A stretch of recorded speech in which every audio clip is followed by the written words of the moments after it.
Hello, good evening. শুনতে পাচ্ছিস? Good evening sir.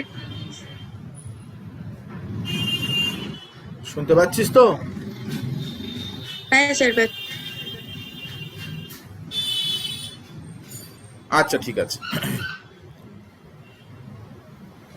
আচ্ছা, আজকে দেখ যে আমাদের তো টাইম চেঞ্জ হয়েছে, সব কিছুই চেঞ্জ হয়েছে। তো অনেকে অনেক টাইম চেঞ্জ করেছে, ইত্যাদি হয়েছে। এর মধ্যে অনেক কিছু পরিবর্তন হয়েছে, কিন্তু পড়ানোটা সেই একই রয়েছে।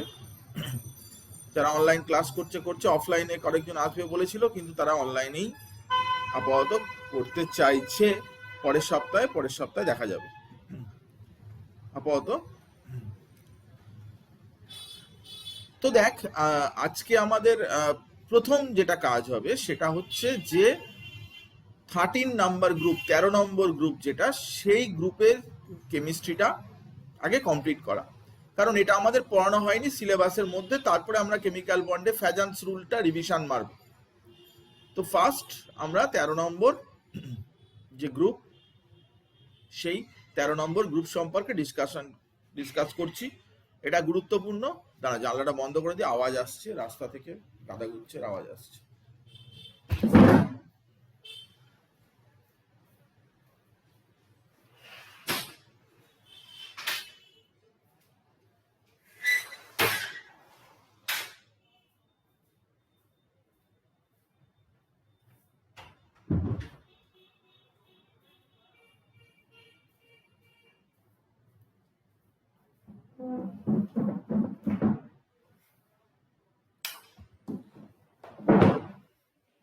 হ্যাঁ, তো যে কথা বলছিলাম, আমরা 13 নম্বর গ্রুপ, মানে গ্রুপ নাম্বার 13, যেটা বোরনের গ্রুপ, সেটা নিয়ে আমরা ডিসকাস করতে চাইছি। তো 13 নম্বর গ্রুপ, প্রথম কথা হচ্ছে যে পি ব্লক, যেটা পি ব্লক, যাতে কিনা P1 থেকে P6 পর্যন্ত ইলেকট্রন ভর্তি হচ্ছে, এরকম কতগুলো আছে না? দেখ, এই 13 নম্বর গ্রুপ যেটা দেখতে পাচ্ছিস, group number 13, group number 14, group number 15, দেন 16, দেন 17, দেন 18। এটাই হচ্ছে তোর P1 থেকে। এখানে শুরু হচ্ছে, দেখ, P1 থেকে শুরু করে NS2, NP1, NP2, NP3, NP4, NP5, একদম 6 পর্যন্ত। কারণ পিতে তো ম্যাক্সিমাম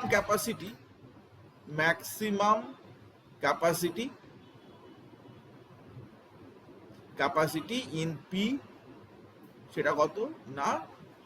6। পিতে ম্যাক্সিমাম ক্যাপাসিটি 6। তাহলে P1, P2, P3, P4, P5, P6 করে 6টা গ্রুপ হয়ে গেল। এগুলোকেই ওই 13 নাম্বার, 14 নাম্বার, 15 নাম্বার, 16 নাম্বার, মানে 13 থেকে 18 পর্যন্ত আমাদের যে সিলেবাস আছে, সেই সিলেবাসে 11-এ এই 13 আর 14 গ্রুপটা পড়তে হয় ক্লাস 11-এ। আর 15 থেকে শুরু করে এই দুটো হচ্ছে 11-এ রয়েছে। আমি আজকে 13 পড়াচ্ছি, পরের দিনকার 14 পড়িয়ে দেবো। সিলেবাস আমাদের কমপ্লিট হয়ে যাবে। রিভিশন তো আমরা দেবই। আর এইখান থেকে এই পর্যন্ত হচ্ছে 12-এর যে পার্ট, সেই 12-এর পার্ট। 15, 16, 17, 18 পর্যন্ত হচ্ছে 12-এর পার্ট। এবার এবার দেখ যে আমরা যে এই 13 নম্বর গ্রুপটা যেটা পড়ছি, সেই 13 নম্বর গ্রুপের মেম্বার, 13 নম্বর গ্রুপের যে মেম্বার, সেই মেম্বার কে কে সেটা আগে দেখে নি, যে 13 নম্বর গ্রুপের কে কে মেম্বার। সেখানে দেখ যে একেবারে উপর থেকে নিচে এলে boron, aluminium, gallium, indium and thallium. Boron, aluminium, gallium, indium, thallium, এই এই হচ্ছে তোর 5টা এলিমেন্ট কিন্তু এই গ্রুপের মধ্যে রয়েছে, boron, aluminium, gallium, indium, thallium. তো এদের মধ্যে আমাদের প্রথম যেটা দরকার, ফার্স্ট ইম্পর্টেন্ট দরকার এদের কেমিস্ট্রি পড়তে গেলে, সেটা হচ্ছে যে ভ্যালেন্স সেল মানে আউটার মোস্ট সেলে কতগুলো ইলেকট্রন আছে। কারণ এই আউটার মোস্ট সেলের ইলেকট্রনগুলোই কিন্তু বন্ডিংয়ে পার্টিসিপেট করবে। So what is the number of electron in outermost shell? সেখানে দেখা যাচ্ছে যে এসে দুটো ইলেকট্রন এবং পিতে একটা ইলেকট্রন থাকছে, মানে টোটাল ভ্যালেন্স সেলে যে ইলেকট্রন থাকছে সেই ভ্যালেন্স ইলেকট্রন কতগুলো না 3টে ইলেকট্রন বাইরের সেলে থাকছে। তো অটোমেটিক্যালি এর যে প্রপার্টিগুলো হবে, তার ভ্যালেন্সি থেকে শুরু করে তার কি ধরনের বন্ড করবে, আয়নিক, কোভ্যালেন্ট ইত্যাদি, nature of the bond, each and everything সমস্তগুলোই কিন্তু আমরা যখন পড়তে যাব তখন কিন্তু এই আউটার মোস্ট সেলের যে ইলেকট্রনিক কনফিগারেশন, সেই কনফিগারেশনের উপরেই কিন্তু টোটাল ব্যাপারটা ডিপেন্ডেন্সি থাকবে। তো তাহলে এটা বুঝতে পারলি যে এদের যে বাইরের সেলে ইলেকট্রনিক কনফিগারেশন কি, এসে দুটো ইলেকট্রন রয়েছে এবং পিতে একটা ইলেকট্রন রয়েছে, total 3 electrons in their valence shell. বাইরের সেলে কিন্তু টোটাল 3টে ইলেকট্রন রয়েছে, 3 ইলেকট্রন রয়েছে, 3 ইলেকট্রনস রয়েছে আউটার মোস্ট সেলে। তো এখন এই যে 3টে ইলেকট্রন আউটার মোস্ট সেলে রয়েছে, তারা কিভাবে বন্ডিং এ পার্টিসিপেট করবে না করবে সেসব নিয়ে আমরা বলবো। তার আগে চলে আয় ইন্ডিভিজুয়াল যে ইলেকট্রনিক কনফিগারেশন সেটা কেমন কেমন রয়েছে এবং এখানে কে কে মেটাল নন মেটাল রয়েছে। পরিষ্কারভাবে দেখতে পাচ্ছিস যে শুধুমাত্র এই গ্রুপে বোরন আছে যেটা, সেটাই কিন্তু নন মেটাল। শুধুমাত্র বোরন যে রয়েছে সেটাই নন মেটাল। অনেক জায়গায় বোরনকে সেমি মেটাল বলে বলা আছে, সেমি মেটাল, সেমি মেটাল এইটা বলে বলা আছে, সেমি মেটাল বলে বলা রয়েছে। কিন্তু সেমি মেটাল জেনারেলি এগুলো নন মেটালের বিহেভিয়ারই কিন্তু বোরনের সব থেকে বেশি, বোরন নন মেটালিক বিহেভিয়ারই শো করে। বাকি যে সমস্তগুলো রয়েছে এখানে, যেরকম অ্যালুমিনিয়াম, গ্যালিয়াম, ইন্ডিয়াম এবং থ্যালিয়াম, এরা সবাই কিন্তু প্রত্যেকেই কিন্তু ভালো রকম মেটালিক ক্যারেক্টারিস্টিক্স রয়েছে। তাহলে মেটাল নন মেটালের পয়েন্ট অফ ভিউ থেকে আমরা কি বুঝতে পারলাম না, বোরনই শুধুমাত্র নন মেটাল রয়েছে, বাকি যারা রয়েছে তারা কিন্তু সবাই মেটাল, বাকি প্রত্যেকেই কিন্তু মেটাল। এই গ্রুপ নাম্বার 13 কথা বলছি, গ্রুপ নাম্বার 13 কিন্তু তারা সবাই কিন্তু বাকিগুলো মেটাল। এবারে দেখ এদের ইলেকট্রনিক কনফিগারেশনের দিকে যদি তুই তাকাস, ইলেকট্রনিক কনফিগারেশনের দিকে যদি তুই তাকাস তাহলে দেখতে পাবি যে এই অ্যালুমিনিয়ামের পর থেকে, ভালো করে খেয়াল করে দেখ, প্লিজ পে অ্যাটেনশন, অ্যালুমিনিয়ামের পর থেকে দেখ যে ডি অরবিটাল কিন্তু এই ভিতরে চলে এসছে। এখানে 3D গ্যালিয়ামে, ইন্ডিয়ামে এসে 4D মানে 3D ভর্তি হয়ে গেছে।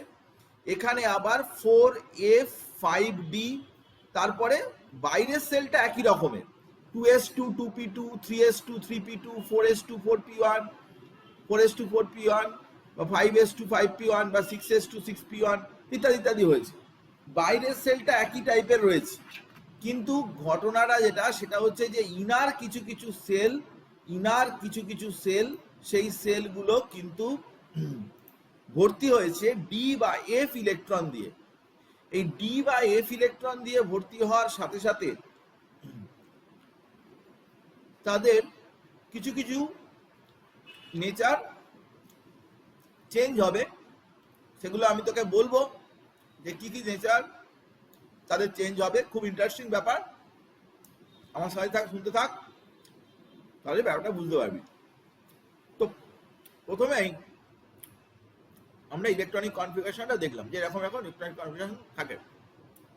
এবার দেখ ইলেকট্রনিক কনফিগারেশন যখন তুই জেনে গেলি, এবং সব থেকে গুরুত্বপূর্ণ বিষয় হচ্ছে যে অ্যালুমিনিয়ামের পরে গ্যালিয়ামে আসার জন্যে এখানে কিন্তু 3d10 চলে আসছে, এটা কিন্তু খেয়াল রাখবি যে অ্যালুমিনিয়ামের পরে গ্যালিয়ামে অনেক বেশি অ্যালুমিনিয়ামে কোনো ডি ইলেকট্রন নেই, কিন্তু গ্যালিয়ামে যখন এলো তখন কিন্তু 10টা ডি ইলেকট্রন। এটা কিন্তু একটা বড় চেঞ্জ, এতে প্রপার্টির প্রচুর চেঞ্জ হয়। আমি তোকে যথাসময়ে বলবো, আপাতত তুই শুনতে থাক আমার কথা, শুনতে থাকলেই হবে। এবার দেখ যে এই যে ইলেকট্রনিক কনফিগারেশনের কথা আমি বলছিলাম, তাতে এই যে বোরন তার প্রপার্টি অন্য এলিমেন্টের চাইতে একটু আলাদা। এগুলোকে বলে, মানে প্রত্যেকটা গ্রুপের যে ফার্স্ট এলিমেন্ট আছে তার প্রপার্টিটা একটু আদার এলিমেন্টগুলোর চাইতে ডিফারেন্ট হয়, কিছু অ্যাবনর্মাল, একে বলে অ্যাবনর্মাল বিহেভিয়ার। তো বোরনের গ্রুপে বোরন, কার্বনের গ্রুপে কার্বন, অক্সিজেনের গ্রুপে অক্সিজেন, ফসফরাসের গ্রুপে নাইট্রোজেন। ফার্স্ট যে মেম্বারটা রয়েছে সেই মেম্বারটার কিন্তু প্রপার্টিটা একটু ডিফারেন্ট হয়, একটু আলাদা হয়। তার পিছনে অনেক কারণ আছে, এবং এই পার্টিকুলার 13 নম্বর গ্রুপটাকে কি বলে না, 13 নম্বর গ্রুপটাকে আমরা সবসময় কি বলি না, যেহেতু এখানে বোরনের কেমিস্ট্রিটাই মেন, তাই আমরা বলি কি এটাকে boron, boron family, boron family. এই বোরন দিয়ে কিন্তু এই ফ্যামিলিটার নাম বলা হয়েছে। এটা কিন্তু তুই বুঝতে পেরে গেলি, এবং তার মানে বোঝা যাচ্ছে যে আমরা কিন্তু এই গ্রুপটা যদিও পড়ছি, কিন্তু আমাদের মেন যে আমাদের টার্গেট, মেন লক্ষ্য থাকবে কিন্তু বোরনের কেমিস্ট্রি পড়া, কারণ এই চ্যাপ্টার থেকে বোরনের উপরেই বেস করে কোশ্চেনগুলো দেয়। তো আমরা সেটাই পড়বো, সেটাই আমাদের টার্গেট, এবং পরীক্ষার সিলেবাসটাও সেরকম ভাবেই রয়েছে। এবার দেখ যে খুব গুরুত্বপূর্ণ একটা বিষয় তোকে আমি এখন বোঝাবো, সেটা তুই আশা করছি বুঝতে পারবি। কি ব্যাপারটা আমি তোকে খুলে বলছি, তুই ভালো করে আমার কথাটা শোন। এই যে জিনিসটা আমি তোকে এখন পড়াচ্ছি এটাকে বলে কি ইনার্ট পেয়ার এফেক্ট। ইনার্ট মানে কি? ইনার্ট মানে কি? ইনার্ট মানে আনরিঅ্যাক্টিভ। ইনার্ট মানে সবাই জানে আনরিঅ্যাক্টিভ। ইনার্টনেস, ইনার্টনেস মানে কি? ইনার্টনেস মানে তার রিয়াকশন করার ক্ষমতা নেই, আনরিঅ্যাক্টিভ। পেয়ার, পেয়ার কথাটার মানে কি? পেয়ার মানে হচ্ছে দুটো, দুটো। তো দুটো আনরিঅ্যাক্টিভ ইলেকট্রনের কথা বলা হচ্ছে। এখন এই যে অ্যাটমগুলো রয়েছে, যে কোনো অ্যাটমের ক্ষেত্রে নিউক্লিয়াসের পরে যে ফার্স্ট সেল বা সেকেন্ড সেল বা থার্ড সেল যেগুলো রয়েছে, ফার্স্ট সেলে কিন্তু একটাই সাবসেল থাকে। ফার্স্ট সেলে কিন্তু একটাই সাবসেল থাকে, সেটা কি 1s। কিন্তু সেকেন্ড সেলে যখন আসে সেখানে কিন্তু দুটো সাবসেল থাকে, 2s আর 2p। থার্ড সেলে কিন্তু তিনটে সাবসেল থাকে, 3s, 3p আর 3d। এখানে দেখ, এখানে একটা লেখা রয়েছে, এখানে দুটো দেখানো রয়েছে, দুটো দেখানো রয়েছে, এই যে দুটো দেখানো রয়েছে। এখানে দেখ এরকম তিনটে দেখানো রয়েছে, এই দেখ তিনটে দেখানো রয়েছে। তো বেসিক্যালি ব্যাপারটা হচ্ছে যে ইলেকট্রন যত পরের দিকের সেলে আসে তত কিন্তু সাবসেলের নাম্বারটা বাড়তে থাকে। 1 নম্বর সেলে কেবলমাত্র একটাই সাবসেল আছে, সেটা হচ্ছে s, 1s। 2 নম্বর সেলে কি আছে? 2s, 2p। 3 নম্বর সেলে কি আছে? 3s, 3p, 3d। 4 নম্বর সেলে কি আছে? 4s, 4p, 4d, 4f। কথাটা বুঝতে পেরেছিস? এইবারে ইনার্ট পেয়ার এফেক্ট কি? ইনার্ট পেয়ার এফেক্ট কি ব্যাপারটা বোঝার চেষ্টা কর। ইনার্ট পেয়ার এফেক্ট মানে হচ্ছে কি না, এদের বাইরের সেলে ইলেকট্রন কটা আছে? আমি বরাবর বলে আসছি যে ns2np1, ns2np1টা ইলেকট্রন আছে বাইরের সেলে, মানে এস এ দুটো ইলেকট্রন আছে, পিতে একটা ইলেকট্রন আছে। তো এরা সবাই যদি ভালো করে শোন, এরা এই তিনটে ইলেকট্রন যদি পার্টিসিপেট করে তাহলে তার ভ্যালেন্সি কত হবে না, ভ্যালেন্সি কত হবে? ভ্যালেন্সি হবে 3, কারণ তিনটে ইলেকট্রন আছে, তিনটে ইলেকট্রনই পার্টিসিপেট যদি করে তাহলে তার ভ্যালেন্সি 3 হবে বা অক্সিডেশন নাম্বার +3 হবে। কিন্তু ইনার্ট পেয়ার এফেক্ট মানে কি? The reluctance of the s orbital electron pair to participate in bond formation। মানে এখানে কি ইলেকট্রন আছে? এই দেখ, এস এ দুটো ইলেকট্রন আছে, ভালো করে শোন, এস এ দুটো ইলেকট্রন আছে, আর পিতে কি আছে? পিতে একটা ইলেকট্রন আছে। এই এস এর ইলেকট্রনের কি না reluctance of the S orbital electron to participate in electron, মানে এই ইলেকট্রনগুলো বন্ডিং এ পার্টিসিপেট করার ইচ্ছা নেই, বন্ডিং এ পার্টিসিপেট করতে চাইছে না। কোন ইলেকট্রন? এস এর যে ইলেকট্রন। এখানে কত রকম ইলেকট্রন আছে? এস এ দুটো ইলেকট্রন আছে, কথাটা বোঝ। এস এ দুটো ইলেকট্রন আছে আর পিতে একটা ইলেকট্রন আছে। তাহলে যদি তিনটে ইলেকট্রনই যদি বন্ডে পার্টিসিপেট করত, তাহলে তার ভ্যালেন্সি কত হতো? +3 হতো। ভ্যালেন্স অক্সিডেশন নাম্বার +3 হতো, ভ্যালেন্সিও 3 হতো। কিন্তু যদি এস ইলেকট্রন গুলো পার্টিসিপেট না করে, তাহলে তার ভ্যালেন্সি কত হবে? না ভ্যালেন্সি বা অক্সিডেশন স্টেট +3 হবে না, +1 হবে। তার ভ্যালেন্সি 1 হয়ে যাবে। এই কথাটা কি তুই বুঝতে পেরেছিস? আমি আবার রিপিট করছি, তুই ভালো করে শোন। আমি তোকে যেটা বলছি সেটা হচ্ছে খুব সিম্পল ব্যাপার, যে এদের যে বাইরের সেলে কি কি ইলেকট্রন আছে না NS2NP1, মানে এই দুটো আর একটা তিনটে ইলেকট্রন আছে, দুটো একটা তিনটে ইলেকট্রন আছে, 3 ইলেকট্রনস।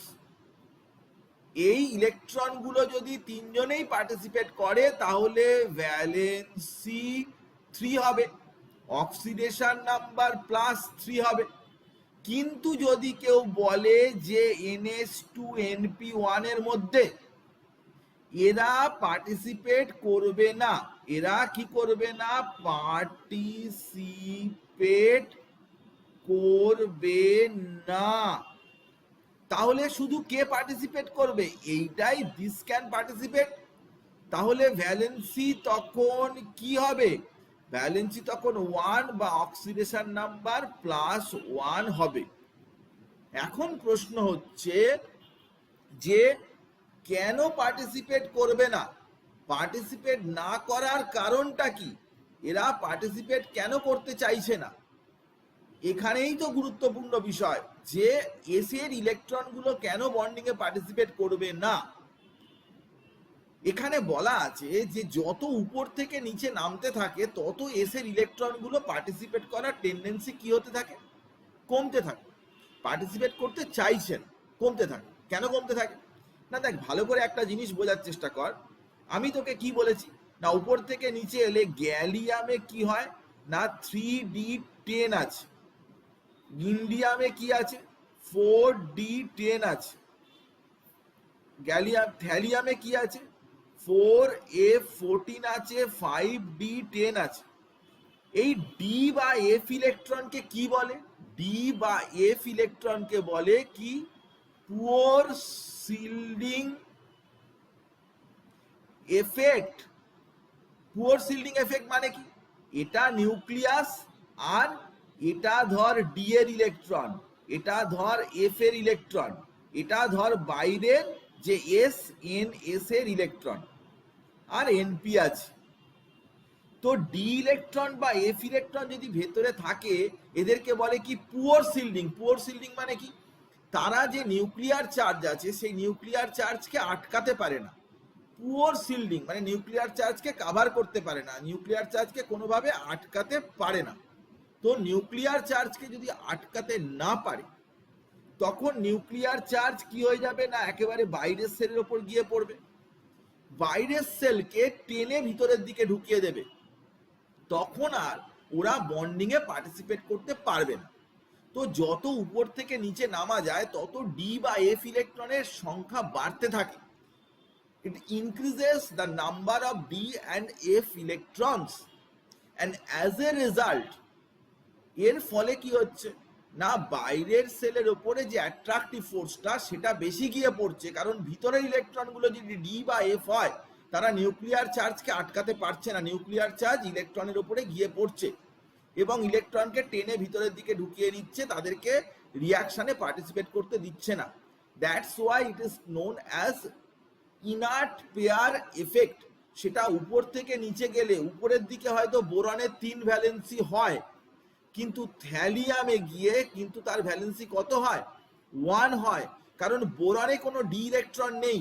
বোরনে সবকটা ইলেকট্রনই পার্টিসিপেট করতে পারে, ইভেন অ্যালুমিনিয়ামও পার্টিসিপেট করতে পারে। গ্যালিয়াম থেকে ব্যাপারটা কমতে থাকে, 3 নম্বর থার্ড ইলেকট্রন 3টে ইলেকট্রন পার্টিসিপেট করার টেন্ডেন্সিটা আস্তে আস্তে ডিক্রিজ করতে, গ্যালিয়াম ইন্ডিয়ামে আরো কম, থ্যালিয়ামে আরোই কমে যায়। আমার কথাটা বুঝেছিস না বুঝিসনি আমাকে বল, আমি তাহলে আবার বলবো, কোনো অসুবিধা হলে আমি আবার বলবো, কিন্তু ইনার্ট পেয়ার এফেক্টটা খুব দরকারি। এটা বুঝেছিস কি বুঝিসনি আমাকে বল প্লিজ, আমাকে বল।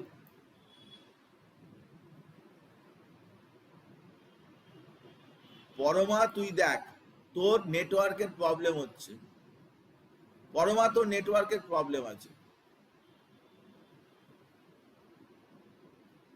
তবুও তুই আমার বাড়িয়ে এলি না।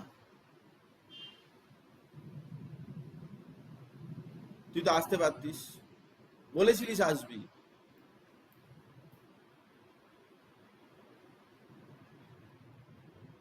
আচ্ছা, এটা বুঝতে পেরেছিস তো?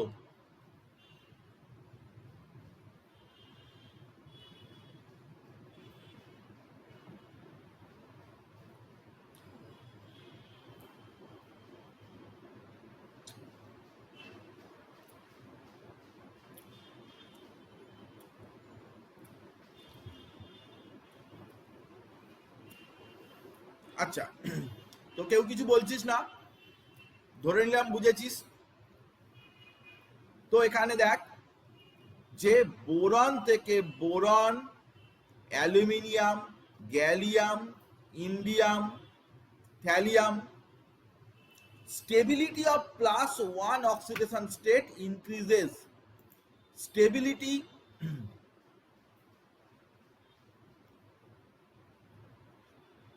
শিল্ডিং এফেক্ট মানে হচ্ছে, দেখ দেখ আবার বলছি,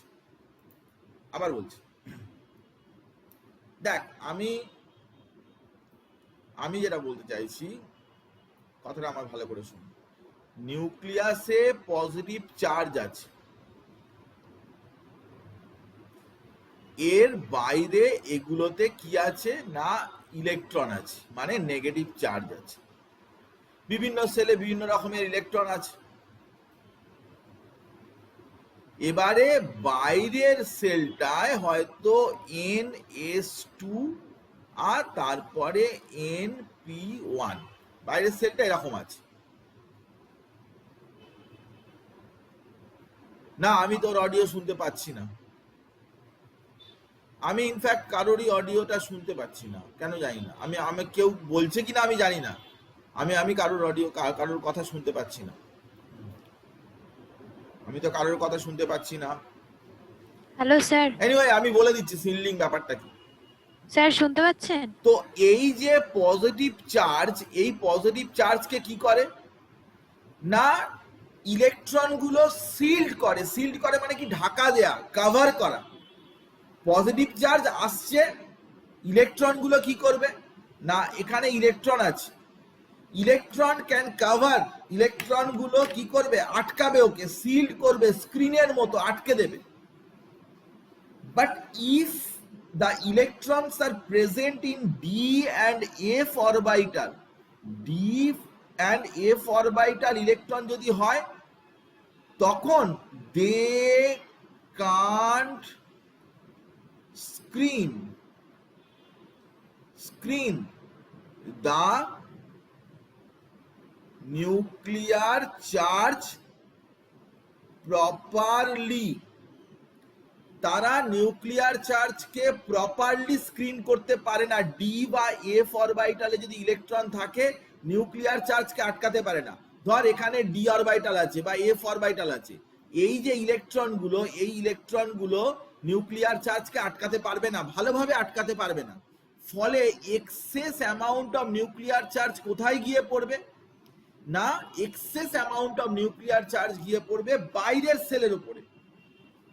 তুই ধর, আমি কথার কথা বলছি যে একটা টিমের ধর 11টা প্লেয়ার রয়েছে, আর একটা টিমেরও 11টা প্লেয়ার রয়েছে, ফুটবল খেলা হচ্ছে। ফুটবল খেলা তো দেখেছি সবাই, ফুটবল খেলা হচ্ছে, পাতি ব্যাপার।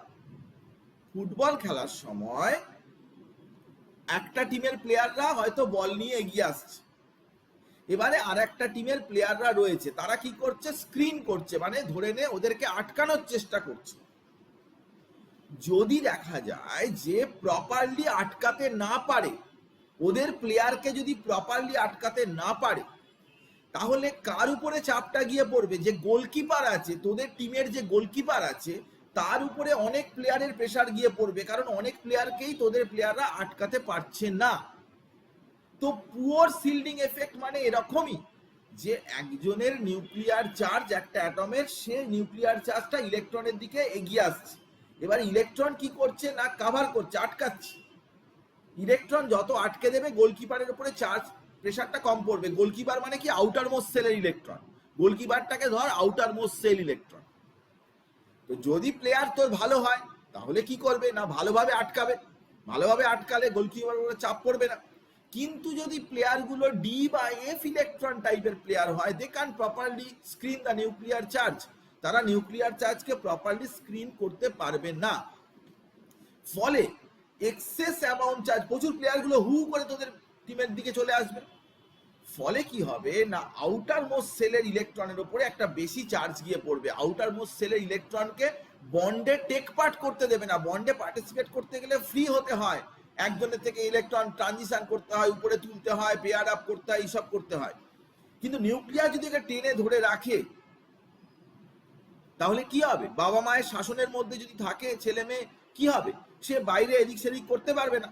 তো সিম্পল ব্যাপার, যে বাবা মা যদি খুব কঠোরভাবে যদি কন্ট্রোল করে রাখে, এই এখানে যাবে না, এটা করবে না, ওটা করবে না, এর কথা শুনবে না, এর সাথে মিশবে না, ওটা করবে না, এই সব যদি করতে থাকে, তাহলে তার কিন্তু সে কিন্তু বাবা মায়ের অ্যাট্রাকটিভ ফোর্সের মধ্যে চলে আসবে। সে কিন্তু নিজের থেকে কোনো কিছুতে পার্টিসিপেট করতে পারবে না। তো ইলেকট্রন বাইরের সেলে, বোরনের ক্ষেত্রে বা অ্যালুমিনিয়াম, গ্যালিয়াম, ইন্ডিয়াম, থারিয়াম, যত উপর থেকে নিচে নামছে, ডি অরবিটাল বাড়ছে। ডি এ 3D ছিল, 4D হলো, 5D হলো, 4F হলো। তো 4D যখন হচ্ছে তখন তো 4D তে 10টা ইলেকট্রন আছে, সাথে সাথে 3D তেও তো ইলেকট্রন রয়েছে, তার মানে ওখানে তো পুয়ার শিল্ডিং এফেক্টের ইলেকট্রন অনেক বেড়ে গেল। তো সো অ্যান্ড সো প্রবলেমের জন্য কিন্তু দেখা যায় যে বাইরের সেলটা ইলেকট্রন কিন্তু পার্টিসিপেট করে না, বন্ডে পার্টিসিপেট করে না। এই কথাটা বুঝেছিস না বুঝিসনি আমাকে বল। এখন বুঝতে পেরেছিস কি বুঝতে পারিস? স্ক্রিনিং ব্যাপারটা এটাই, স্ক্রিনিং এটাকেই বলে। আমি তো কারোর কথা শুনতে পাচ্ছি না, কেউ কিছু বলছে কি তাকে জানা। ঠিক আছে, কমেন্ট বক্সে লিখে জানা, জানি না টেকনিক্যাল কিছু প্রবলেম হতে পারে। ঠিক আছে সৃজিতা, ওকে।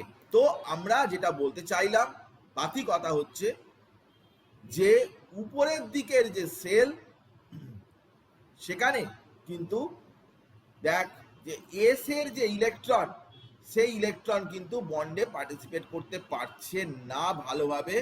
কারণ কারণ পরিষ্কারভাবে লেখা আছে poor shielding effect of D and F electrons. সেগুলো কোথায় বেশি আছে? ডি বা এফ ইলেকট্রন কোথায় বেশি আছে তুই বল? আমি তোকে আগেই দেখিয়েছি ডি বা এফ ইলেকট্রন কোথায় বেশি আছে। এই দেখ থ্যালিয়ামে, দেখ থ্যালিয়ামে কত বাজে বাজে প্লেয়ার রয়েছে, দেখ 14খানা এফ, 5D10। এখন তুই বলছিস 5D10, আরে 5D10 কখন ভর্তি হয়েছে? নিশ্চয়ই সেখানে 3D 4D এসব ভর্তি হয়ে গেছে, তবেই না 5D এসছে। 3D 4D তো ভর্তি হয়েছে, তবেই তো 5D এসছে। তাহলে 5D10 মানে ওখানে 10টা ডি ইলেকট্রন নয়, ওখানে 30টা ডি ইলেকট্রন। এই ব্যাপারটা তোকে মাথায় রাখতে হবে। তো যার জন্য দেখা যাচ্ছে যে এখানে কিন্তু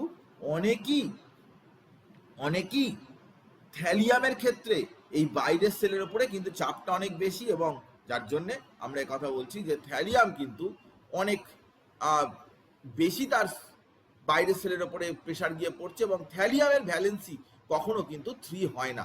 থ্যালিয়ামের ভ্যালেন্সি সবসময় 1ই হয়। উপরের দিকে গেলে হয়তো 3 হতে পারে, উপরের দিকে 3 হতে পারে, কিন্তু নিচের দিকে যদি তুই নামিস তাহলে সেখানে ডি বা ইলেকট্রনের আধিক্য বেশি আছে, অনেক বেশি নাম্বার ডি বা এফ ইলেকট্রন আছে, এবং সেই জন্য সেখানে কিন্তু কোনো রকম ভাবে তিনটে ইলেকট্রনই পার্টিসিপেট করতে পারবে না। This is known as inert pair effect. Mostly basically দেখা যায় যে ডি বা এফ ইলেকট্রনের শিল্ডিং এফেক্টের জন্য হচ্ছে। তো ডি বা এফ ইলেকট্রন কার নেই? বোরনের তো নেই, অ্যালুমিনিয়ামেরও নেই। সেই জন্য বোরন বা অ্যালুমিনিয়ামের ভ্যালেন্সি কিন্তু 3 হয়। কিন্তু নিচের দিকে যত নেমে আসে, ভালো করে তুই খেয়াল করে দেখ যে কি লিখেছি, স্টেবিলিটি অফ +1 অক্সিডেশন ইনক্রিজেস, মানে +1 হওয়ার টেন্ডেন্সি ইনক্রিজ করছে, মানে উপরের দিকে +1 যতটা তার চাইতে বেশি +1 নিচের দিকে হবে, মানে +3 হওয়ার টেন্ডেন্সিটা কমছে, জাস্ট লাইক দিস। তো এই ব্যাপারটা তোকে আমি বোঝালাম। তার মানে তুই জিস্ট যদি করি, আমি তোকে অনেক ভালো করে আমি লিখে দিচ্ছি, দেখ যে in the elements 4th, 5th and 6th period, যেখানে ডি ব্লক আসার পরে যেখানে ডি ইলেকট্রন এসছে, সেখানে কি হয়েছে? সেখানে কি হয়েছে ভালো করে দেখ, the electrons present intervening D and F orbital, এসবগুলোতে ডি বা এফ অরবিটাল ইলেকট্রন প্রেজেন্ট থাকছে।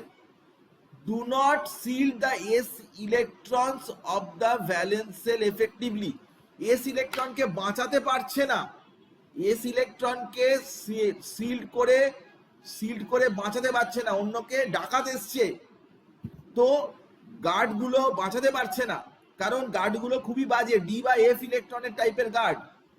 তো তখন কি হচ্ছে না, ns2 ইলেকট্রনস তার উপরে চাপটা গিয়ে পড়ছে, even more tightly held by the nucleus, do not participate in bonding. একদম সিম্পল ব্যাপার, ইজিয়েস্ট ওয়েতে আমি তোকে বুঝিয়েছি, এর চাইতে সোজা করে বলা সম্ভবপর নয়। আমার মনে হয় এবারে তুই বুঝতে পেরেছিস যে ইনার্ট পেয়ার এফেক্ট বলতে কি বোঝায়, and this is the best conception you have to develop in this particular chapter, because inert pair effect থেকে সব সময়তেই 90% পসিবিলিটি ইনার্ট পেয়ার এফেক্টের উপরে কোশ্চেন দেয়া। তো আমি সেসব কোশ্চেন তো নিশ্চয়ই ডেফিনেটলি তোকে করাবো, কিন্তু আপাতত আমি তোকে ইনার্ট পেয়ার এফেক্ট বোঝালাম, এবং সেটা ছবি দিয়ে এবং পার্ট ওয়াইজ স্টেপ ওয়াইজ আমি বললাম যে কি হল। কারণ এক নম্বরে তো পি ব্লক 13 নম্বর গ্রুপ তো 1 নম্বরে থাকে না, ফার্স্ট পিরিয়ডে তো থাকে না, সেকেন্ড পিরিয়ড থেকে হয়। সেকেন্ডে কে আছে? বোরন আছে। থার্ডে কে আছে? অ্যালুমিনিয়াম আছে। তখন কিন্তু ডি বা এফ ইলেকট্রন নেই, ভালো করে মাথাটা খাটা। 2 নম্বর 3 নম্বর পিরিয়ড পর্যন্ত কোনো ডি বা এফ ইলেকট্রন নেই, 4, 5, 6 এগুলোতেই কিন্তু ডি বা এফ ইলেকট্রন এসছে। ভালো করে তুই দেখলেই বুঝতে পারবি যে দেখ এইটা হচ্ছে সেকেন্ড পিরিয়ড, এটা হচ্ছে থার্ড পিরিয়ড। দেখ এখানে কোনো ডি আছে? ডি নেই। এইখান থেকে 4th, 5th, 6th এইখান থেকে দেখ ডি এলো, এখানে এফ এলো। তো ইজি ব্যাপার একদম, তাই না? যে ডি বা এফ ইলেকট্রন এলেই কিন্তু এই চাপটা হচ্ছে, এবং তখনই কিন্তু 3 ভ্যালেন্সি দেখাতে চাইছে না। কেন দেখাতে চাইছে না? কারণ এস এর যে দুটো ইলেকট্রন তারা কিন্তু বন্ডে পার্টিসিপেট করতে পারছে না। কেন পার্টিসিপেট করতে পারছে না? কারণ ডি বা এফ ইলেকট্রন নিউক্লিয়ার চার্জকে প্রপারলি স্ক্রিন করতে পারছে না, তার ফলে এক্সেস নিউক্লিয়ার চার্জ বাইরের সেলের উপর গিয়ে পড়ছে, এস ইলেকট্রনকে টাইটলি হেল্ড করছে, টাইটলি ধরে রেখেছে। ওই যে বললাম বাবা মায়ের গাইডেন্সে থাকছে, ও কিছু করতেই পারছে না, বাবা মা সবসময় ফোন করে খবর নিচ্ছে তুমি কোথায়, এসো, তুমি ওদের সাথে মিশো না, এই করো না, ওই করো না। তো tightly held by the nucleus, so that particular electron do not take part in bond formation. সে কিন্তু বন্ড ফর্মেশন করতে পারছে না। তাহলে কি হবে না, তাহলে ওই বাইরের সেলের আর একটা ইলেকট্রন, সে তো একাই রয়েছে, দেখ NS2 NP1। তুই এখন ভাববি না যে এইটাও তো টাইটলি না, ও তো একাই রয়েছে, এটাই তো পেয়ার আপ হয়ে রয়েছে। তাহলে একে তুই না ছাড়ালে বন্ডিং করতে পারবি কি করে? পিতে যে একটা ইলেকট্রন আছে সেই ইলেকট্রনটা তো একাই আছে, ওকে তো কিছু করতে হবে না, ও তো বন্ডে পার্টিসিপেট করতে পারবে। কিন্তু এস এর ইলেকট্রনকে তো আনপেয়ার করতে হবে, ওইটা করতে গেলেই তো তুই পারবি না, কারণ তখনই তো নিউক্লিয়াস তো ওই ইলেকট্রনটাকে ধরে রেখেছে না, তখন তো তুই পারবি না। তো এই ব্যাপারটা কিন্তু খেয়াল রাখবি, আমি তোকে বললাম যেটা, এটা গুরুত্বপূর্ণ বিষয়।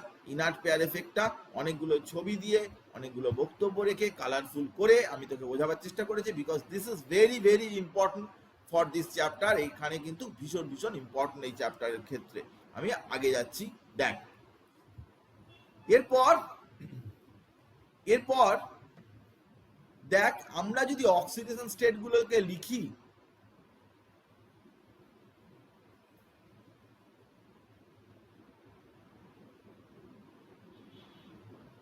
এখন কি ভিডিও আটকে গেছে? এখনো কি আটকে রয়েছে? এখনো না স্যার, এখন ঠিক আছে। এখন ঠিক আছে। আচ্ছা আচ্ছা, ঠিক আছে ঠিক আছে। তো দেখ তাহলে আমি যেটা বলতে চাইছি যে তার মানে বোরন এবং অ্যালুমিনিয়ামে সেই অর্থে খুব একটা সমস্যা নেই। এদের +3 অক্সিডেশন স্টেট হবে, এরও +3 হবে, সবকটা 3টে করে ইলেকট্রন পার্টিসিপেট। কিন্তু যেই তুই গ্যালিয়ামে যাবি তার এই 1 হওয়ার টেন্ডেন্সিটা একটু বাড়বে, 3ও হবে কিন্তু 1 হওয়ার টেন্ডেন্সি বাড়বে। এখানে এফেক্টটা অত বেশি মারাত্মক না, শুধু ডি ইলেকট্রন কিছু এসছে। ইন্ডিয়ামে আরো বেশি চাপ বাড়ছে। দাঁড়া একটু,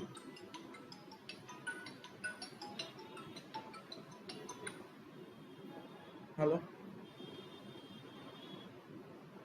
হ্যাঁ বলছি, হ্যাঁ কোন ক্লাসে পড়ে?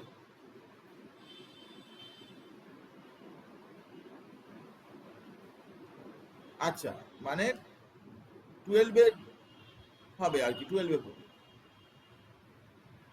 আচ্ছা আচ্ছা, ঠিক আছে। আমার তো এখন একটা ক্লাস চলছে, আপনি একটা কাজ করুন, আপনি আমাকে একটু রাতের দিকে 9:30 পর্যন্ত আমার ক্লাস শেষ হয়ে যাবে, 9:30 পরে ফোন করতে পারেন বা কালকেও করতে পারেন, কোনো অসুবিধা নেই। আমি তাহলে আপনাকে টাইমগুলো বলে দিতে পারবো। হ্যাঁ 9:30 পরে করুন, এখন তো একটা ক্লাস চলছে সেই জন্য বললাম। ঠিক আছে, ঠিক আছে, আচ্ছা।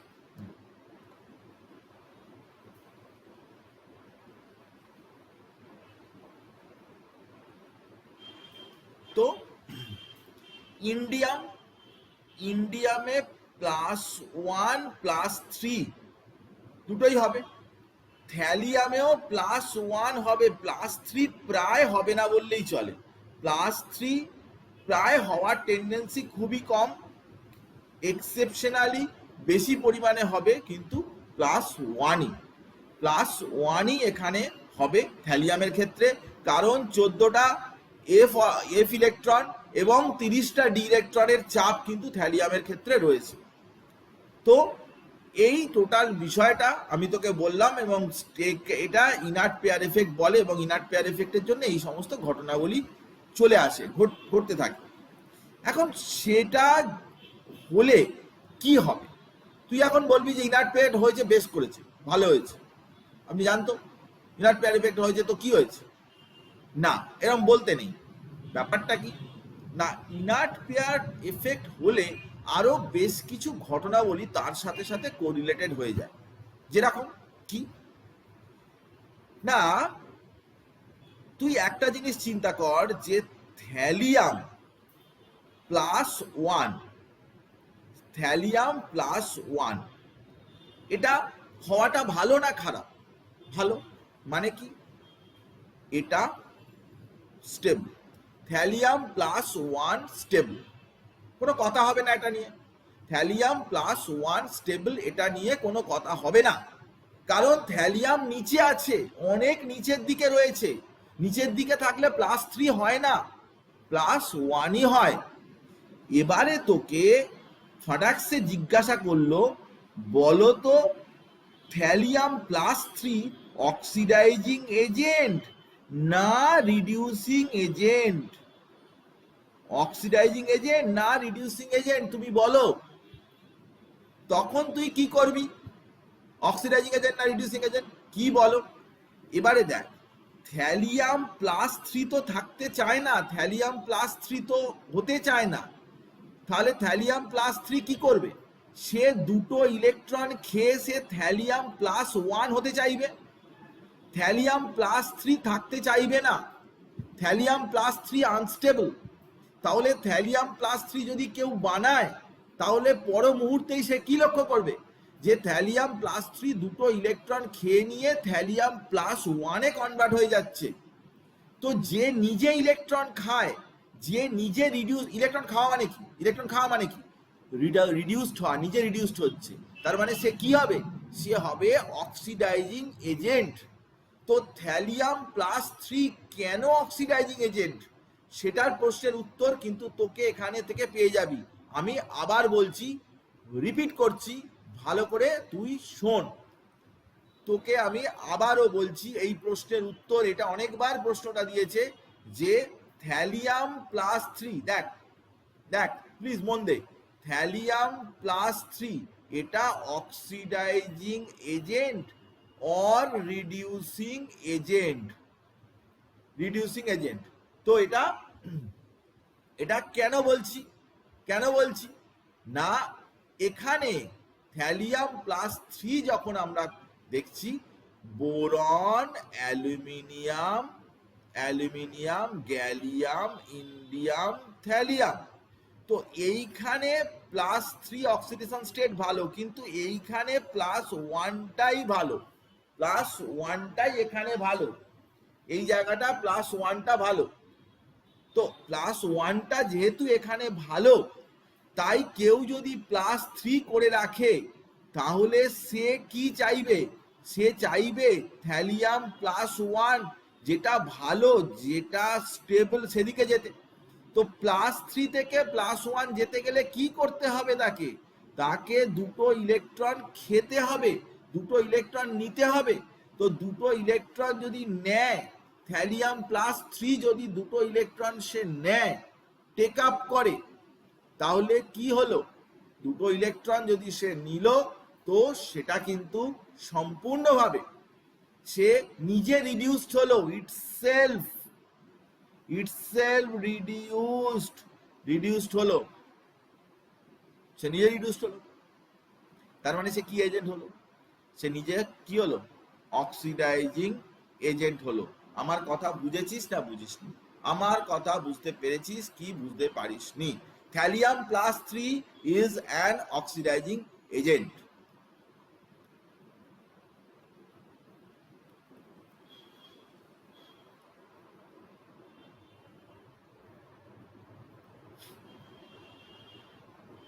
কেউ যদি না বুঝিস তাহলে কমেন্ট বক্সে লেখ, আমি আবার ডিসকাস করব। কিন্তু থ্যালিয়াম প্লাস 3 থেকে থ্যালিয়াম প্লাস 1 হতে চায়, কারণ plus 1 stable oxidation state, inert pair ইফেক্টের জন্য লোয়ার ভ্যালেন্সি স্টেটটা বেশি করে দেখা যাবে, এবং যার জন্য আমরা এই কথা বললাম।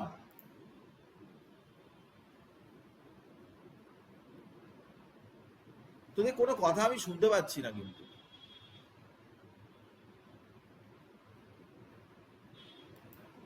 বড় প্রবলেম হচ্ছে। তোরা কি কেউ কথা বলছিস কোনো?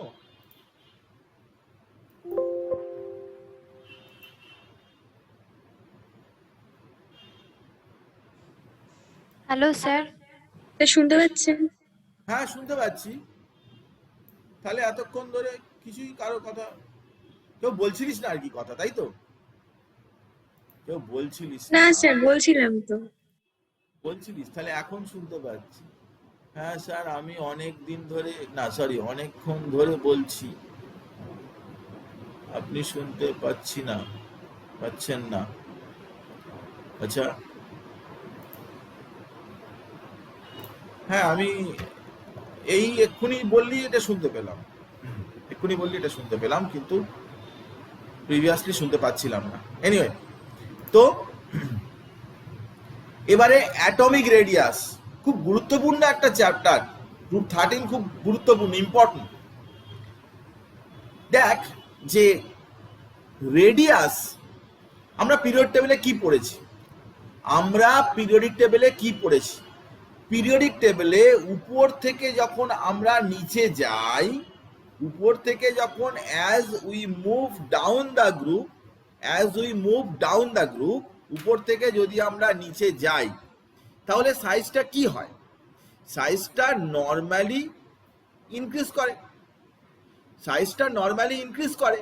বোরনের চেয়ে গ্যালিয়াম বড়, গ্যালিয়ামের চেয়ে অ্যালুমিনিয়াম বড়, না বোরনের চেয়ে এরকম হওয়া উচিত, বোরনের চেয়ে অ্যালুমিনিয়াম বড়, তার চেয়ে গ্যালিয়াম বড়, ইন্ডিয়াম, থ্যালিয়াম বড়। কিন্তু এই গ্যালিয়ামটা কেসটা গোলমাল করেছে, গ্যালিয়ামটা আগে গেছে, অ্যালুমিনিয়ামটা পরে চলে এসছে। তুই ভালো করে লক্ষ্য করে দেখ যে এই গ্যালিয়াম কিন্তু এখানে আছে, অ্যালুমিনিয়াম এখানে রয়েছে। তার মানে কি দাঁড়ালো যে গ্যালিয়াম হ্যাজ স্মলার রেডিয়াস। তো উপর থেকে নিচে কিরকম আছে, boron, aluminium, gallium, indium, thallium, এরকম আছে। তো তাহলে এরকম আছে মানে অ্যালুমিনিয়ামের চেয়ে গ্যালিয়ামের বড় হওয়ার কথা, কিন্তু ছোট হয়ে গেল কেন? অ্যালুমিনিয়ামের থেকে গ্যালিয়াম ছোট হয়ে গেল কেন? এখানে এক্সেপশন এইটা কেন হলো না? দেখ, অ্যালুমিনিয়ামে কিন্তু কোনো ডি ইলেকট্রন নেই, 0 ডি ইলেকট্রন, কিন্তু এখানে 10টা ডি ইলেকট্রন। এখানে কিন্তু চেঞ্জটা অনেক বেশি হয়েছে due to poor shielding effect of D electron, increase nuclear charge in gallium. গ্যালিয়ামের চার্জ বেড়ে যাচ্ছে, মানে নিউক্লিয়াসের যে চার্জ সেটা বাইরের সেলের ওপর গিয়ে পড়ছে।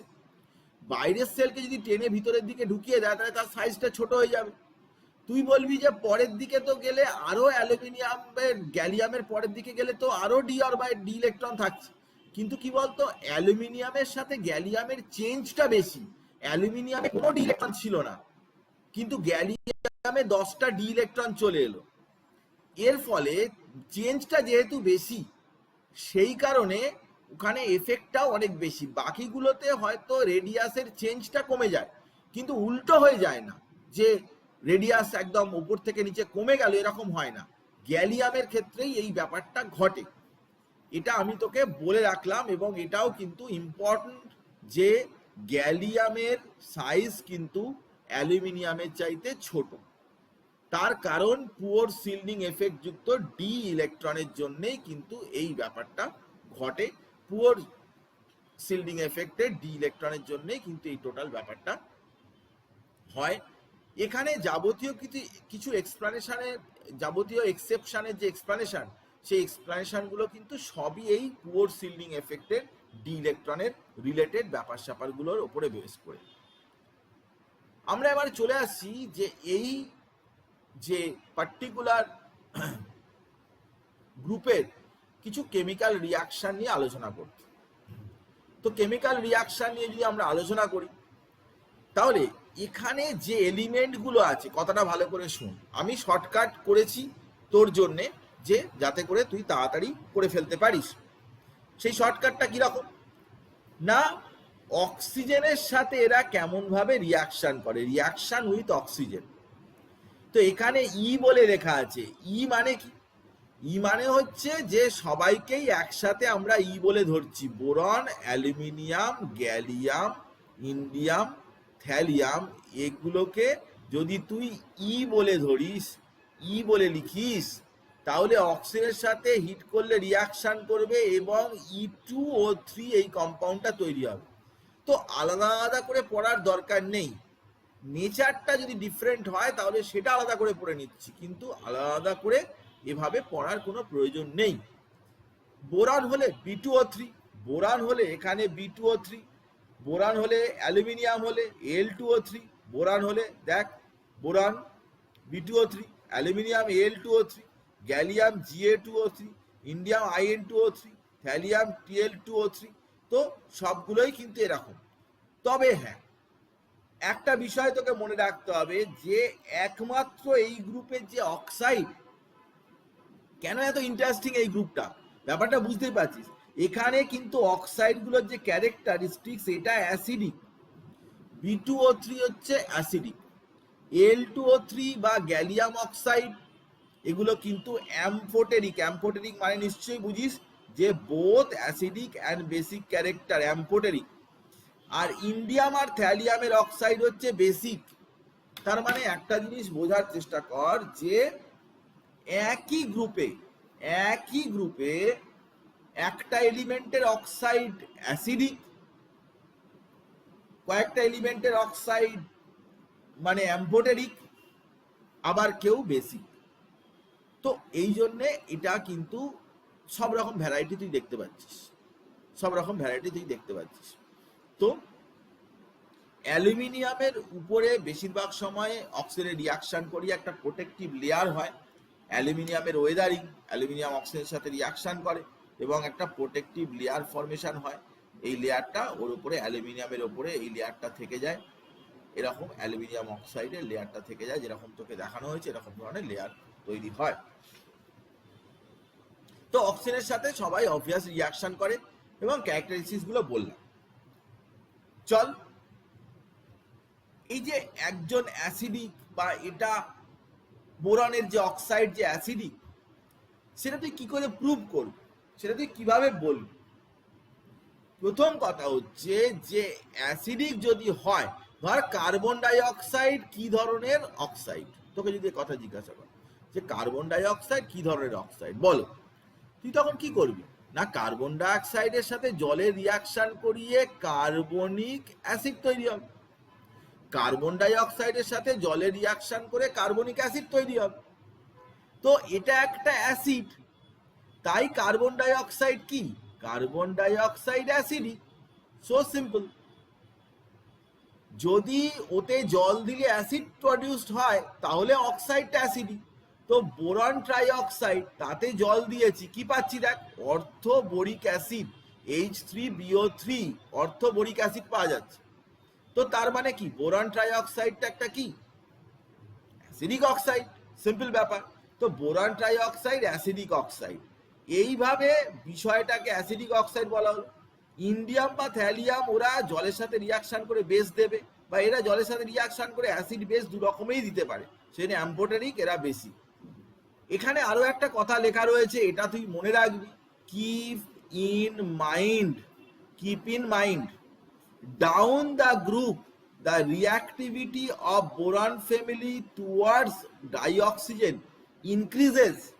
মানে কি, বোরন থেকে যত নিচের দিকে আসা যাবে তত তার অক্সিজেনের সাথে রিয়াকশন করার যে টেন্ডেন্সি সেটা আস্তে আস্তে বাড়তে থাকে। সাইজটা যত বাড়ে অ্যাটমের, রিয়াকশন করার টেন্ডেন্সিও অবভিয়াসলি অক্সিজেনের সাথে বাড়তে থাকে। তো উপর থেকে নিচে বাড়তে থাকবে। কখনো যদি অর্ডার ফর্ডার সাজাতে দেয় তাহলে সেটা তুই সাজাতে পারবি।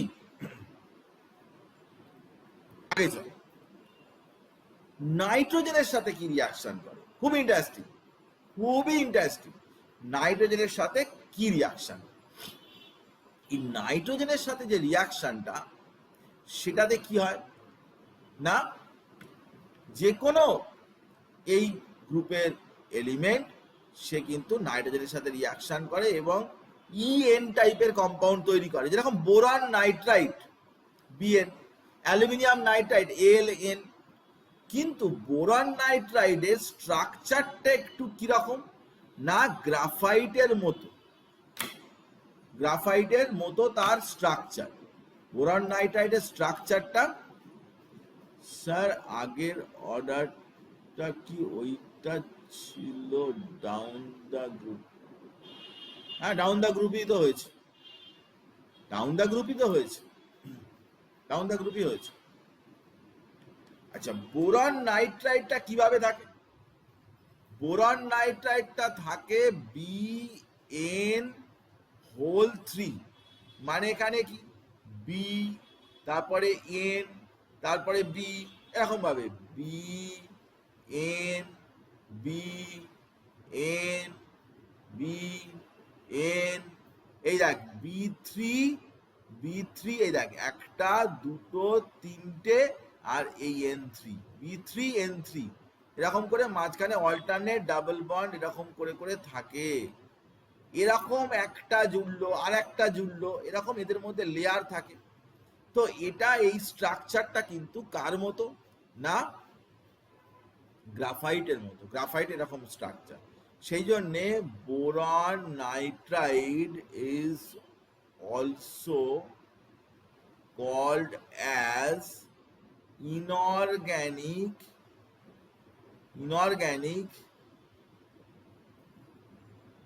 গ্রাফাইট। গ্রাফাইটের মতো এর প্রপার্টি থাকা, মানে গ্রাফাইটের মতো স্ট্রাকচার হওয়ার জন্য, স্ট্রাকচারটা গ্রাফাইটের মতো হওয়ার জন্যে একে কিন্তু আমরা কি বলি, ইনঅর্গ্যানিক গ্রাফাইট বলি। নাম তো অ্যাটলিস্ট সলিড করে মনে রাখতে হবে যে ইনঅর্গানিক গ্রাফাইট কাকে বলা হয়। বোরন নাইট্রাইট কিভাবে তৈরি করবে, বোরনের সাথে নাইট্রোজেনের সরাসরি রিয়াকশন করে দাও, বোরন নাইট্রাইট তৈরি হয়ে যাবে, চাপ নেই, অসুবিধা কিছু নেই। তো যে কেউ তৈরি করতে পারবে, হিট করতে হবে, জাস্ট হিট করো, নাইট্রোজেনের সাথে রিয়াকশন করবে। আগে চল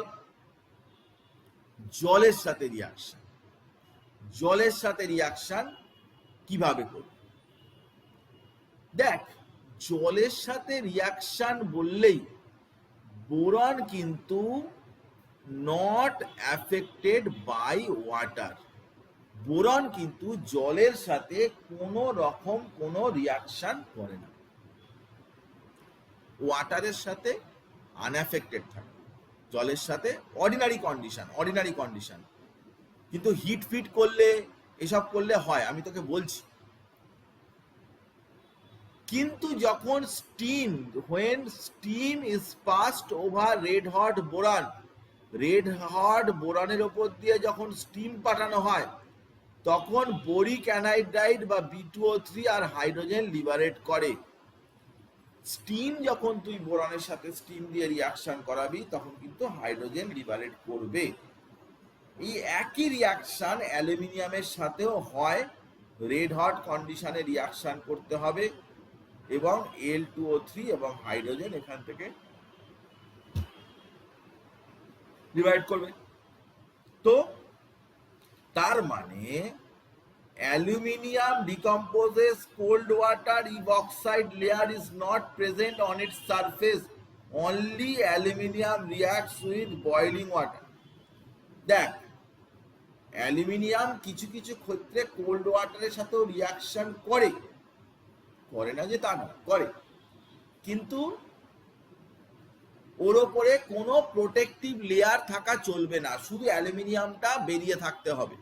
বেশিরভাগ অ্যালুমিনিয়ামের মধ্যে প্রোটেক্টিভ অক্সাইডের লেয়ার থাকে, তো সেই জন্য অ্যালুমিনিয়াম কিন্তু রিয়াকশন করতে পারে না। তবে বয়েলিং কন্ডিশনে কিন্তু অ্যালুমিনিয়াম রিয়াকশন করবে, বয়েলিং কন্ডিশনে অ্যালুমিনিয়াম এই রিয়াকশনটা করতে পারে।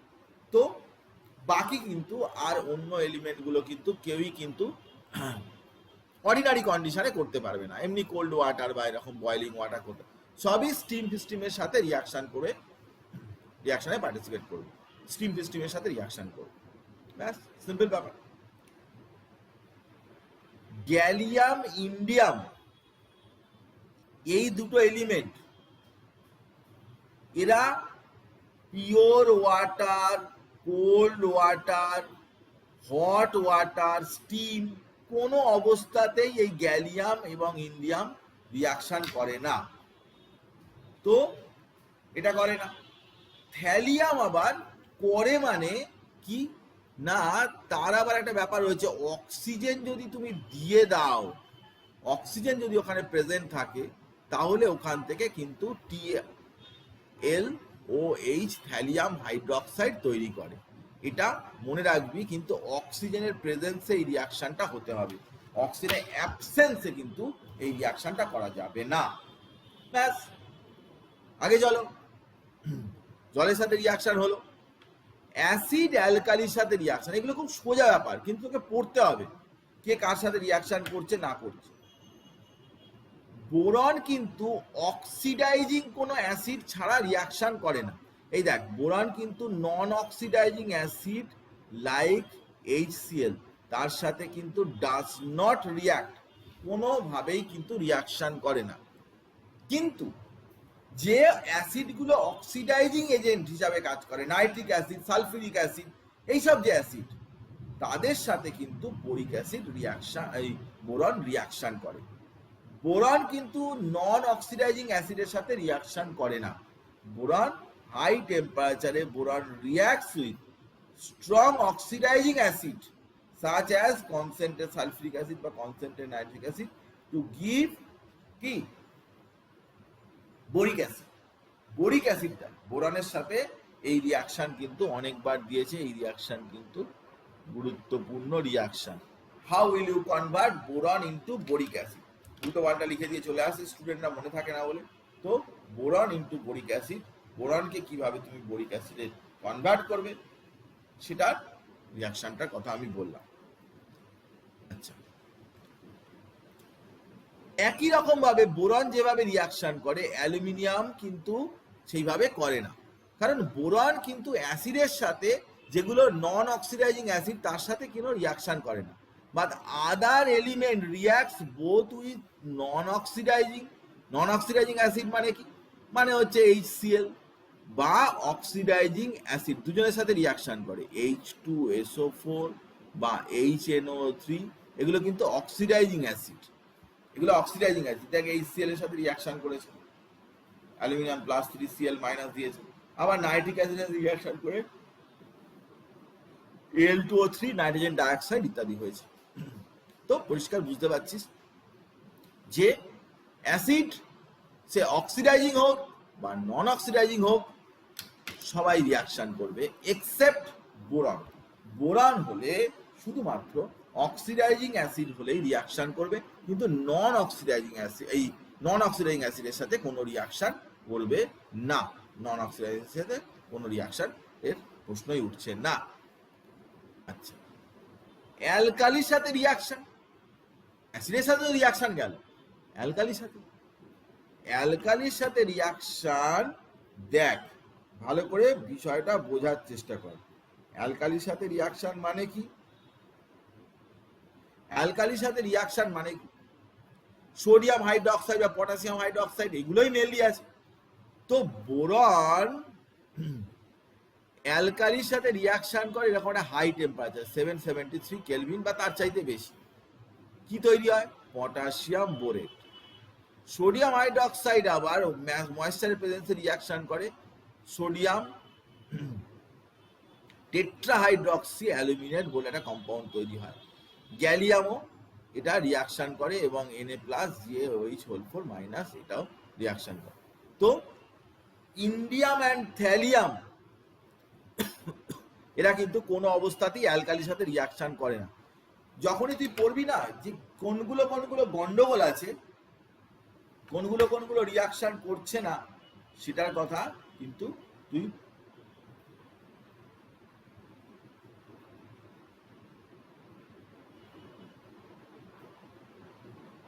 ভিডিও আটকে গেছে।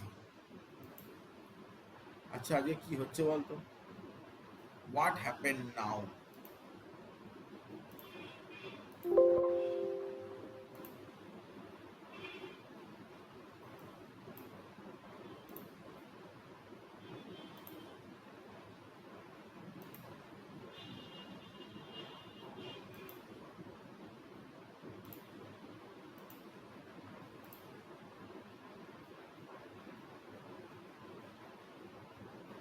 মাঝে মাঝে আটকে যাচ্ছে, তাই না?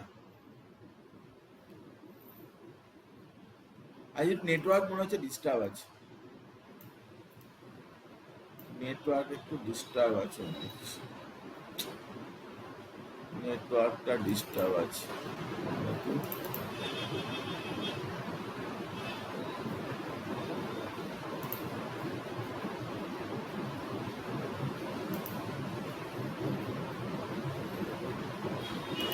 মাঝে মাঝে আটকে যাচ্ছে। ঠিকই বলেছিস স্বস্তিকা, ঠিকই বলেছিস।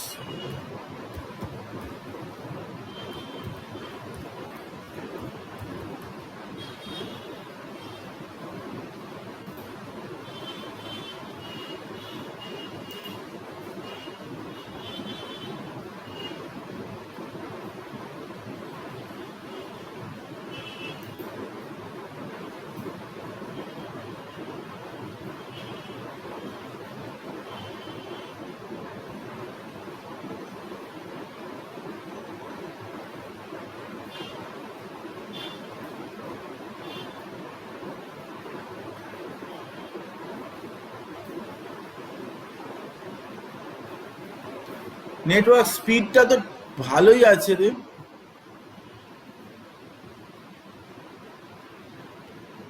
ডাউনলোড আপলোড তো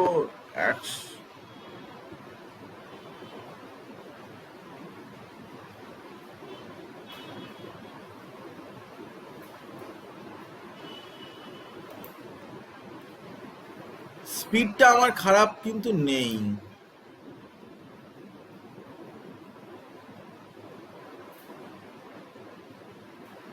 আমার তো স্পিডটা ভালোই দেখাচ্ছে, এখানে তো আমি দেখতে পাচ্ছি যে ভালোই ডাউনলোড 139.76।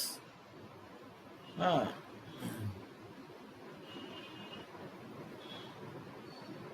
পরমার কথা বলো না, তুমি তো আসার কথা ছিল আমার বাড়িতে, তাই না? তুমি এখন যদি বলো যে মাঝে মাঝে পুরো পজ হয়ে যাচ্ছে হ্যানা তেন, তো আমি শুনবো না। তুমি তো আমার বাড়িতে আসার কথা ছিল, তুমি তো আসোনি।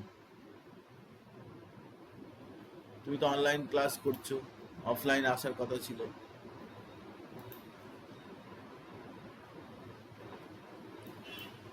ঠিক আছে, যা চলছে চলুক, চলছে চলুক যেমন। হ্যাঁ, কিছু প্রবলেম একটু অ্যারাইজ করছে আজকে, বাট নো ইস্যু। সমস্যা তো থাকেই, সেজন্যই তো আমি অনলাইনের সাথে অফলাইনে ক্লাস রেখেছি, যদি কারোর প্রবলেম হয়। এনিওয়ে, তো এবারে দেখ হ্যালোজেনের সাথে রিয়াকশন উইথ হ্যালোজেন। হ্যালোজেনের সাথে যখন তুই রিয়াকশন করবি তখন সবগুলোই দেখা যায় যে X3 এরকম ধরনের কম্পাউন্ড তৈরি করে। ধর বোরনের BF3, অ্যালুমিনিয়ামের AlCl3, এগুলো হয় কারণ ওদের 3 ভ্যালেন্সি হয়। কিন্তু তুই নিচের দিকে যখন যাবি TlCl3 এটা থাকবে না, TlBr3 থাকবে না, TlI3 থাকবে না। এরা কি করবে না, ওয়ান অক্সিডেশন স্টেটে ট্রান্সফার হয়ে যাবে, ওয়ান অক্সিডেশন স্টেটে কিন্তু ট্রান্সফার হয়ে যাবে। কেন? আমি তোকে আগেই বলেছি যে এরা ইনার্ট পেয়ার এফেক্টের জন্য কিন্তু এরা কি হয় না, +1 অক্সিডেশন স্টেটের দিকে চলে আসে। অল পসিবল হ্যালাইডস এইভাবে তৈরি করা যায়, কিন্তু অক্সিডাইজিং ক্যারেক্টার ট্যালিয়াম-3 কি করে না, অক্সিডাইজিং ক্যারেক্টারের জন্য ও কিন্তু ক্লোরিন বা ব্রোমিন ছেড়ে দেয় এবং TlCl3 থেকে TlCl হয়ে যায়। এগুলো কিন্তু দরকারি রিয়াকশন, ইম্পর্টেন্ট রিয়াকশন। তাহলে হ্যালোজেনের সাথে কি রিয়াকশন করে বুঝতে পারলি? কোনো অসুবিধার কিছু নেই, কোনো ইস্যু নেই। আচ্ছা,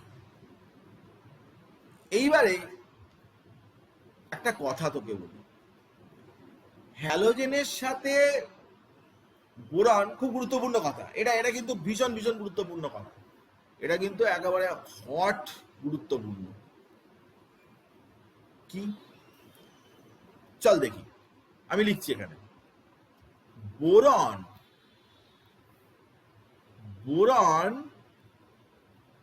ঠিক আছে, সেটা ফ্লুরিনের সাথে রিয়াকশন করে BF3 তৈরি করলো। তো BF3 কি করে তৈরি হচ্ছে দেখ, সেই গল্পটা আমি তোকে বলছি। তো বোরন তার 1s2 2s2 2p1, তাহলে এসে কটা ইলেকট্রন, 1 পিস 2 পিস, আর পিতে কটা না 3টে ঘর থাকলেও 1 পিস ইলেকট্রন। বোরন কটা বন্ড করেছে? 3টে বন্ড করেছে। তো বোরন এটা চলে এলো এক্সাইটেড স্টেট। তখন এই 2s থেকে একটা ইলেকট্রন কোথায় পাঠানো হলো না, 2s এর ইলেকট্রনটা এখানে একটা থাকলো, আর একটা এই 2p-তে চলে এলো। কিন্তু এখানে একটা ঘর রয়েছে, সেটা কি না ভ্যাকেন্ট।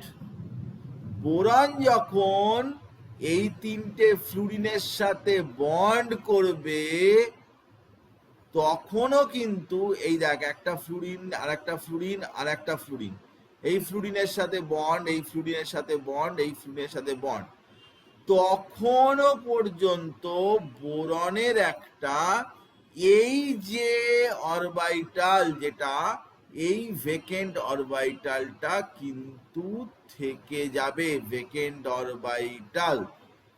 সেই জন্যে বোরন ট্রাইফ্লুরাইডকে একটা ইলেকট্রন ডেফিসিয়েন্ট মলিকিউল বলে।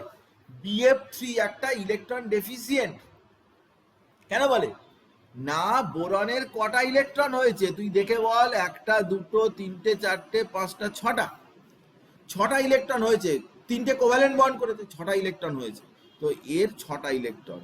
তো এটা তো আমরা জানি যে ছটা ইলেকট্রন কিন্তু কোনো অ্যাটমের তার পছন্দ নয়। লুইসের যে স্ট্রাকচারের যে কনসেপ্ট আছে সেই কনসেপ্ট অনুযায়ী যদি তুই চলিস তাহলে কিন্তু সম্ভব না। তাহলে ও কি চায়? ও কিন্তু আরো দুটো ইলেকট্রন কোনোভাবে ম্যানেজ করতে চায়।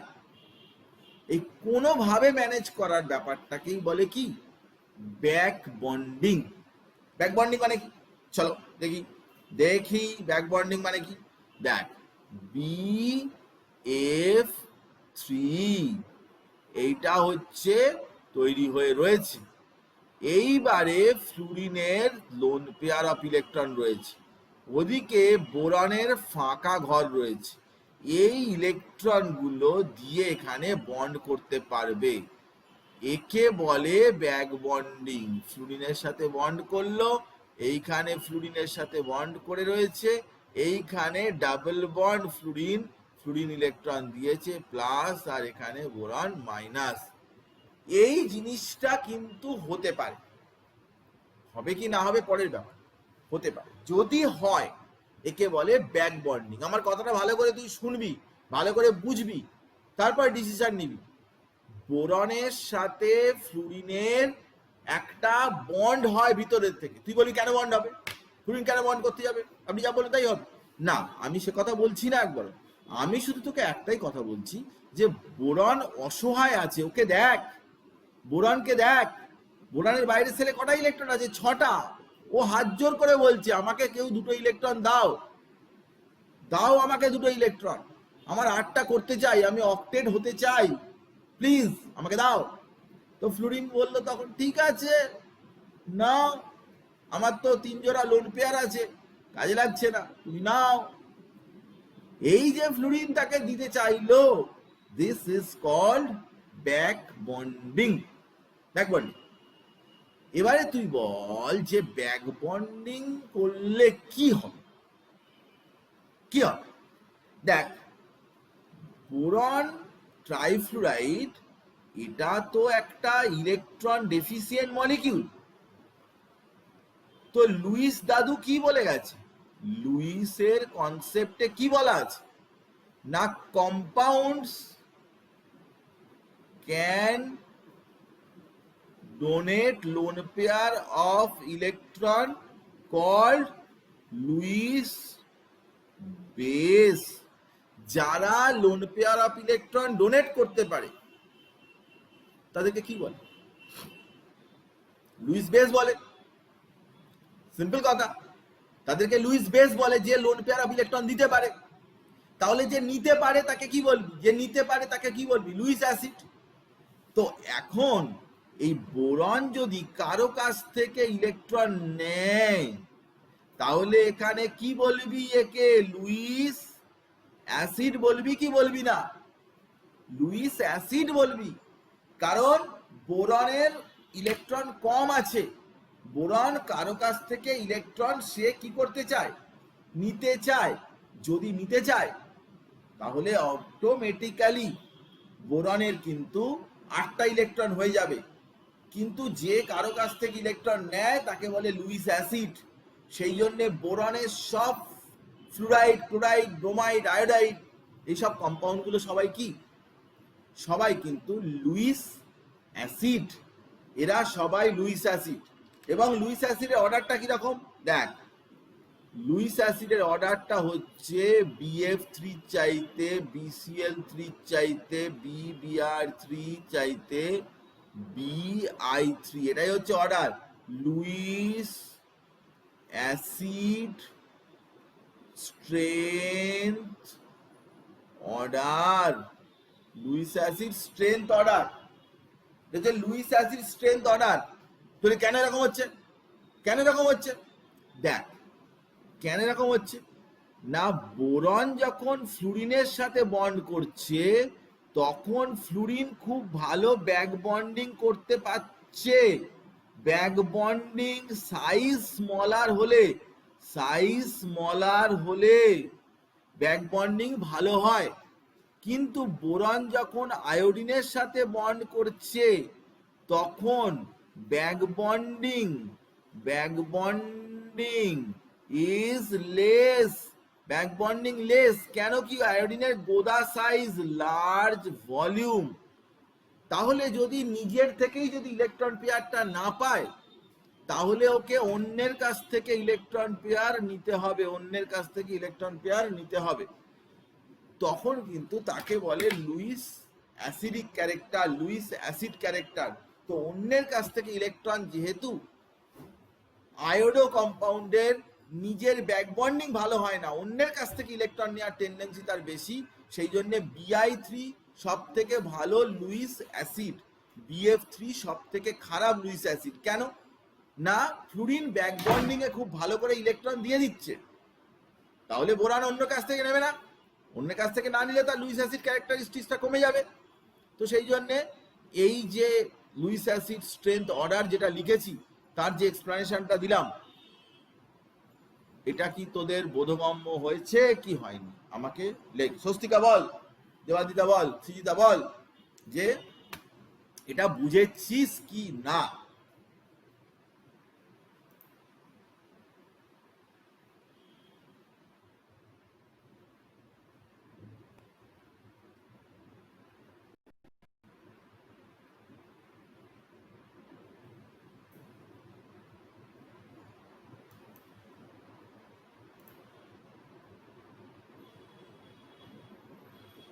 স্বস্তিকা বলছে বুঝে গেছি স্যার। আচ্ছা, তো তবু আমি আরেকবার বলছি, বোরন ট্রাইফ্লুরাইড, এগুলো হচ্ছে গোলমেলে একটু জিনিস, তো সেই জন্য একটু আমি রিপিট করছি, আমি বলছি, কারণ আমাদের হাতে সময় টময় রয়েছে, তো আমরা রিল্যাক্স করে পড়তে পারি, অনেক কিছু জিনিস বলতে পারি, বোঝাতে পারি, কারণ এগুলো এমনি সময় হলে তো আর এত বেশি করে বলার দরকার পড়তো না। তো এখন আমরা বলতে পারছি, তুই তোর বাড়িতে আছিস, আমিও আমার বাড়িতে বসে আছি। আমি তোকে বলতে চাইছি সেটা হচ্ছে যে বোরন ট্রাইফ্লুরাইড যদি সে ভালো ব্যাক বন্ডিং করে, অন্যের কাছ থেকে নেয়ার টেন্ডেন্সি কমে যাবে, টেন্ডেন্সি ডিক্রিজেস। তখন সে কি হবে? লুইস অ্যাসিড, এটা উইক লুইক অ্যাসিড হবে। কিন্তু বোরন ট্রাই আয়োডাইডের লার্জার ভলিউম, লেস ব্যাকবন্ড। তো ব্যাকবন্ডিং যদি লেস হয় তাহলে অন্যের কাছ থেকে ইলেকট্রন নেওয়ার টেন্ডেন্সি এর বেশি হবে। তো অন্যের কাছ থেকে যদি বেশি হয়, অটোমেটিক্যালি তার লুইস অ্যাসিড ক্যারেক্টার বাড়বে। এই হচ্ছে ঘটনা। আমরা সেই জন্য এই যে অ্যামোনিয়া, দেখ অ্যামোনিয়া রিয়াকশন করছে, অ্যামোনিয়া দিচ্ছে, এর তো ইলেকট্রন কম হয়ে গেছে, এটা লুইস অ্যাসিড হিসাবে কাজ করছে, এটা লুইস বেস, একজন ডোনার একজন অ্যাকসেপ্টার। এখানে ছবিটাও দেওয়া রয়েছে, এটা তিনটে বন্ড করেছে, কিন্তু এইটা হচ্ছে ভ্যাকেন্ট, এইটাই হচ্ছে ভ্যাকেন্ট। তো তিনটে বন্ড করা সত্ত্বেও কিন্তু ইলেকট্রন ডেফিসিয়েন্সিটা তার যায়নি, ইলেকট্রন ডেফিসিয়েন্সিটা তার থেকে গেছে।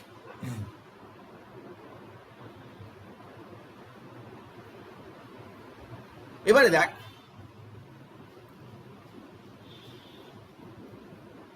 যে কথা বললাম যে বোরন কিন্তু কখনো ডাইমার ফর্ম করে না। ডাইমার মানে কি আমি তোকে দেখাচ্ছি, অ্যালুমিনিয়াম ক্লোরাইডের কেসটা বলছি, তাহলে তুই বুঝতে পারবি।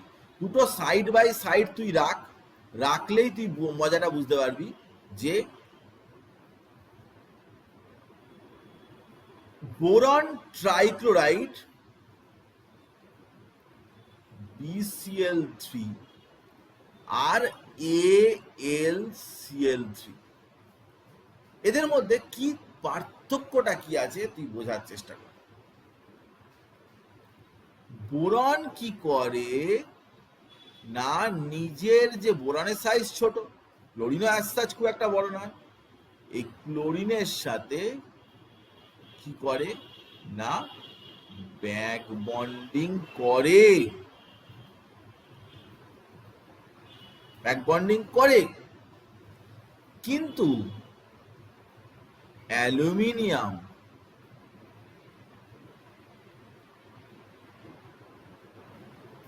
Sorry no back bonding, back bonding হবে না। কেন না অ্যালুমিনিয়াম হ্যাজ লার্জার সাইজ, অ্যালুমিনিয়ামের সাইজ বড়, কি করে হবে? ব্যাক বন্ডিং করতে একটা সাইজ ছোট হতে হবে। তাহলে অ্যালুমিনিয়ামে যে 6টা ইলেকট্রন থাকলো ওটা কি করবে? ও তো 6টাই থেকে গেল। বোরান না হয় ক্লোরিনের থেকে নিল, ম্যানেজ হয়ে গেল, কিন্তু অ্যালুমিনিয়ামে তো 6টাই থেকে গেল। তো অ্যালুমিনিয়ামে যদি 6টা থেকে যায় সে তাহলে ব্যাপারটাকে কিভাবে ম্যানেজ করবে? দেখ 6টা ইলেকট্রন কিভাবে থাকবে। অ্যালুমিনিয়াম এই দেখ Cl Cl Cl Cl, aluminium Cl Cl Cl, এই Cl তার ইলেকট্রন এঁকে দেবে আর এই Cl তার ইলেকট্রন এঁকে দেবে। ফলে Al-Cl3 দুটো একসাথে জুড়ে গিয়ে Al2Cl6 হয়ে যাবে। একে বলে ডাইমেরাইজেশন। ডাইমেরাইজেশনটা অ্যালুমিনিয়ামে হলো কিন্তু বোরানে হলো না, বোরানে হলো না। অ্যালুমিনিয়ামে হলো কিন্তু বোরানে হলো না। কেন হলো না? কেন হলো না বোরানে? কারণ বোরানে তো ব্যাক বন্ডিং করতে পারলো, বোরানের তো জিনিসটা স্টেবল বেশি, বোরান তো ব্যাক বন্ডিং করতে পারছে, ও তো সাইজ ছোট, সেই জন্য ও মনোমার হয়ে থাকে, ও একা একা থাকতে পারে। কিন্তু অ্যালুমিনিয়ামের সাইজ বড়, বোরানের চেয়ে অ্যালুমিনিয়াম নিচে আছে, পিরিয়ড টেবিলের নিচে আছে, অ্যালুমিনিয়ামের সাইজ বড়। তো অ্যালুমিনিয়ামের সাইজ বড় মানে কি? মানে সে কিন্তু ব্যাক বন্ডিং করতে পারবে না। তাহলে ইলেকট্রন ক্লোরিনের সাথে এইভাবে ডাইমেরাইজেশনটা করবে। এটা একটা গুরুত্বপূর্ণ প্রশ্ন যে ক্লোরিন কিন্তু অ্যালুমিনিয়াম ক্লোরাইড ডাইমেরাইজড হয় কিন্তু BCl3 ডাইমেরাইজড হয় না। সে প্রসঙ্গ বললাম। এখানে তুই দেখতে পাবি ডাইমেরাইজেশনের ফর্মটা দেওয়া রয়েছে এবং অ্যালুমিনিয়াম ক্লোরাইড ডাইমেরাইজড হয়, হ্যালোজেনের সাথে রিঅ্যাকশনে অ্যালুমিনিয়াম ক্লোরাইড ডাইমেরাইজড হয়। এবারে চল বোরনে কিছু কিছু বিহেভিয়ার, অ্যাবনর্মাল বিহেভিয়ার শো করছে। বোরন যেরকম ওর অক্সাইড অ্যাসিডিক, এরকম মেল্টিং পয়েন্ট বেশি হয় ইত্যাদি হয়। তো তার পিছনে যদি তোকে কারণ জিজ্ঞাসা করে তাহলে এই 4টে পয়েন্ট তুই লিখবি, হয়ে যাবে, আর কিছু লেখার দরকার নেই।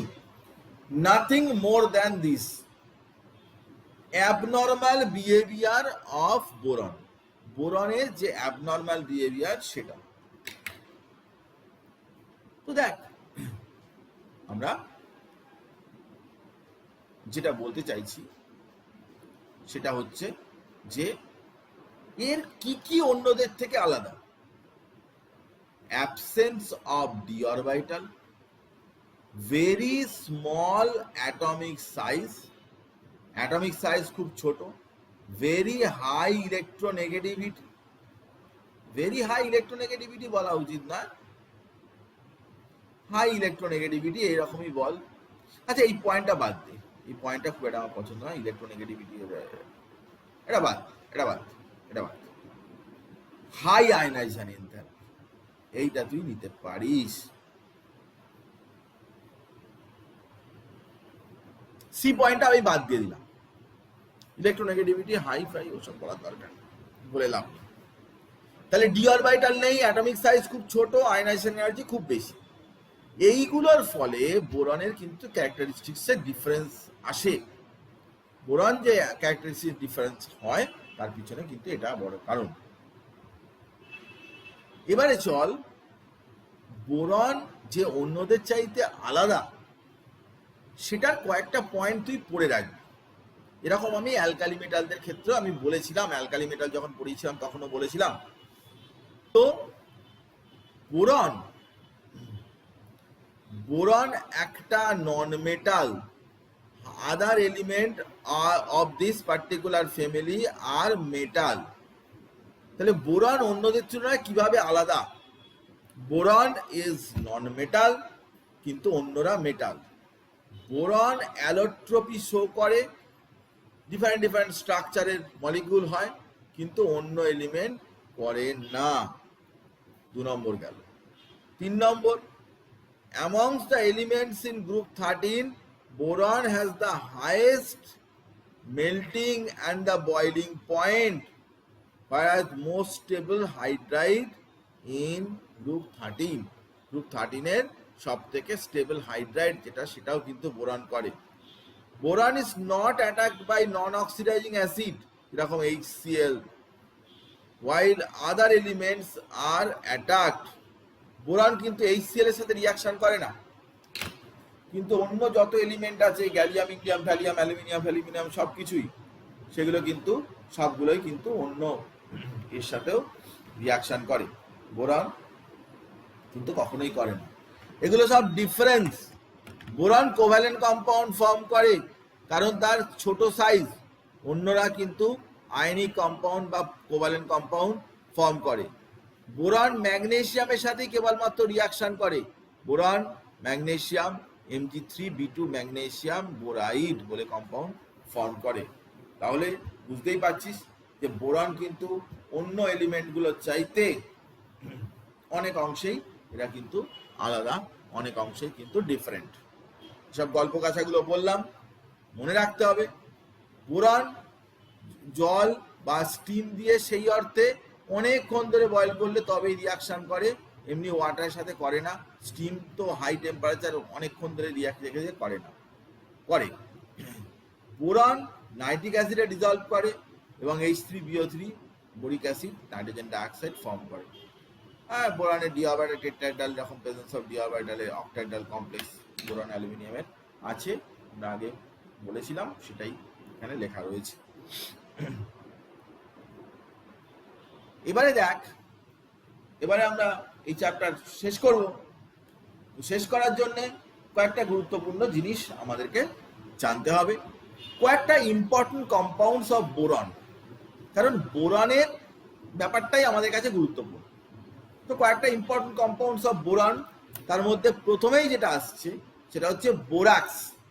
বোরাক্সের ফর্মুলা ভালো করে দেখে রাখ, বোরাক্সের ফর্মুলা ভালো করে দেখে রাখ।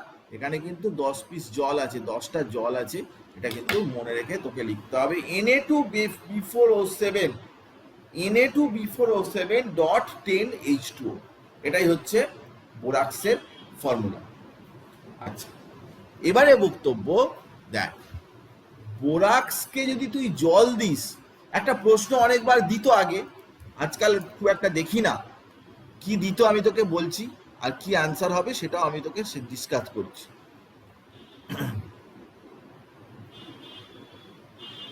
On addition of water to borax, the solution is converted to alkaline. যদি তুমি জল অ্যাড করো বোরাক্সে, তাহলে সলিউশনটা অ্যালকালাইন হবে। দেখ, বোরাক্স তাতে জল অ্যাড করেছে, তো কি হয়েছে, সোডিয়াম হাইড্রক্সাইড তৈরি হয়েছে আর বোরিক অ্যাসিড তৈরি হয়েছে। সোডিয়াম হাইড্রক্সাইড তৈরি হয়েছে আর বোরিক অ্যাসিড তৈরি হয়েছে। তো কোনটা weak? Boric acid weak, sodium hydroxide হচ্ছে কি স্ট্রং বেস। তাহলে ওভারঅল সলিউশনটা কি হবে? ওভারঅল সলিউশনটা হবে অ্যালকালাইন। ওভারঅল সলিউশনটা হবে অ্যালকালাইন, কারণ স্ট্রং বেস আর উইক অ্যাসিড, একটা পার্ট হচ্ছে সলিউশনের মধ্যে সোডিয়াম হাইড্রক্সাইড একটা পার্ট, আর একটা হচ্ছে বোরিক অ্যাসিড পার্ট। তো তুই কোনটার এফেক্টটা পাবি? বোরিক অ্যাসিড তো উইক, সোডিয়াম হাইড্রোক্সাইড তো স্ট্রং, তুই কোনটার এফেক্টটা পাবি বল? নিশ্চয়ই সোডিয়াম হাইড্রোক্সাইড এফেক্টটা পাবি, কারণ সোডিয়াম হাইড্রোক্সাইড স্ট্রংলি অ্যালকালাইন। তো সোডিয়াম হাইড্রোক্সাইডের কথা আমি তোকে বললাম। বোরাক্স বিট টেস্ট বলে, এখন তো প্র্যাকটিক্যাল সব বন্ধ হয়ে গেছে। তো প্র্যাকটিক্যালে এরকম করা হতো যে একটা টেস্ট ছিল borax bead test. Borax powder নেওয়া হতো, প্লাটিনাম দিয়ে লুপ করা হতো, প্লাটিনাম এরকম তার মাথায় এরকম একটা লুপ করা হতো। সেই লুপ করে এই বোরাক্সটা ওর মাথায় লাগিয়ে নেওয়া হতো। লাগিয়ে নেওয়ার পরে ওটাকে হিট করলে এরকম একটা বিট তৈরি হতো। এটা হচ্ছে B2O3 বিট। এবারে এই দেখ, বোরাক্সকে হিট করলে এরকম B2O3 হয়, সোডিয়াম মেটাবর, কাঁচের মতো স্বচ্ছ সোডিয়াম B2O3, কাঁচের মতো স্বচ্ছ একটা ইয়া। এইবারে কোনো সল্টকে তুই অ্যানালিসিস করতে যাচ্ছিস, ওই সল্টটা যদি এই বিটটাতে লাগিয়ে যদি হিট করিস, এই বিটটাতে এরকম একটা বিট হয়েছে, এর গায়েতে সল্ট দিয়ে যদি তুই হিট করিস, তাহলে কি হবে আমি তোকে দেখাচ্ছি। তার কোবাল্ট অক্সাইড, এবারে এটা B2O3 কন্ট্যাক্টে এসে কি হয়ে যাবে না, ব্লু কালার হয়ে যাবে, কোবাল্ট বোরেট একটা ব্লু কালার ডেভেলপ করবে। তো এই ব্লু কালার থেকে কোবাল্টকে আইডেন্টিফাই করা যাবে। এরকম যে সব সল্ট কালার্ড, তাদের ক্ষেত্রে বোরাক্স বিট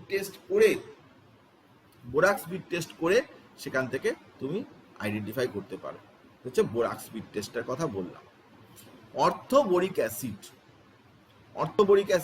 কিরকম না, বোরিক অ্যাসিড H3PO3, কয়েকটা মেথড দেওয়া হয়েছে, রিড করবি, পড়বি অবশ্যই।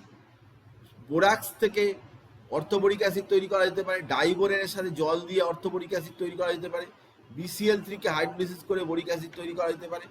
তো বোরিক অ্যাসিড অনেক রকম ভাবে তুমি তৈরি করতে পারো, ইন্ডাস্ট্রিতে তার যথেষ্ট ইউজও রয়েছে। তো বোরাক্স থেকে বোরিক অ্যাসিড তৈরিটাই সব থেকে ভালো। প্রথম যে স্টেপটা লেখা রয়েছে ওটাই কিন্তু সব থেকে ভালো, ওটাই ভালো করে পড়বি, যে HCl এবং H2O দিয়ে সোডিয়াম ক্লোরাইড আর অর্থোবোরিক অ্যাসিড এটা তৈরি হয়। তো তিনটে প্রিপারেশন আমি তোকে একটা স্লাইডের মধ্যেই আমি বলে দিলাম।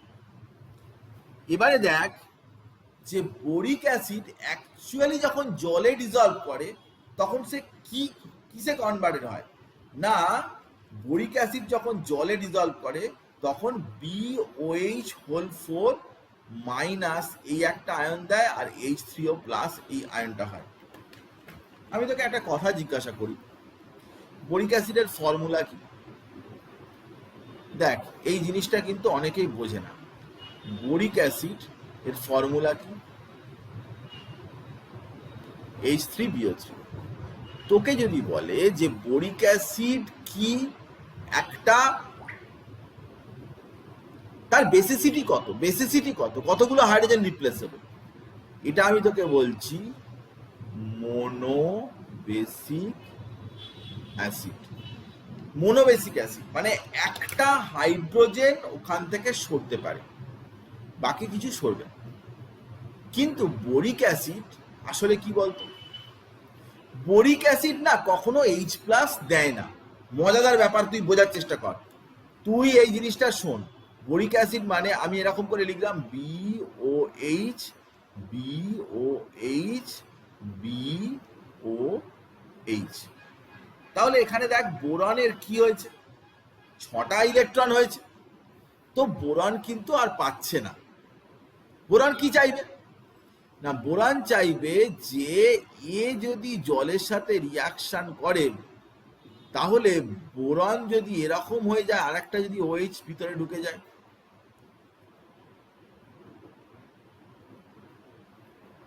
তাহলে বোরন মাইনাস হয়ে যাবে।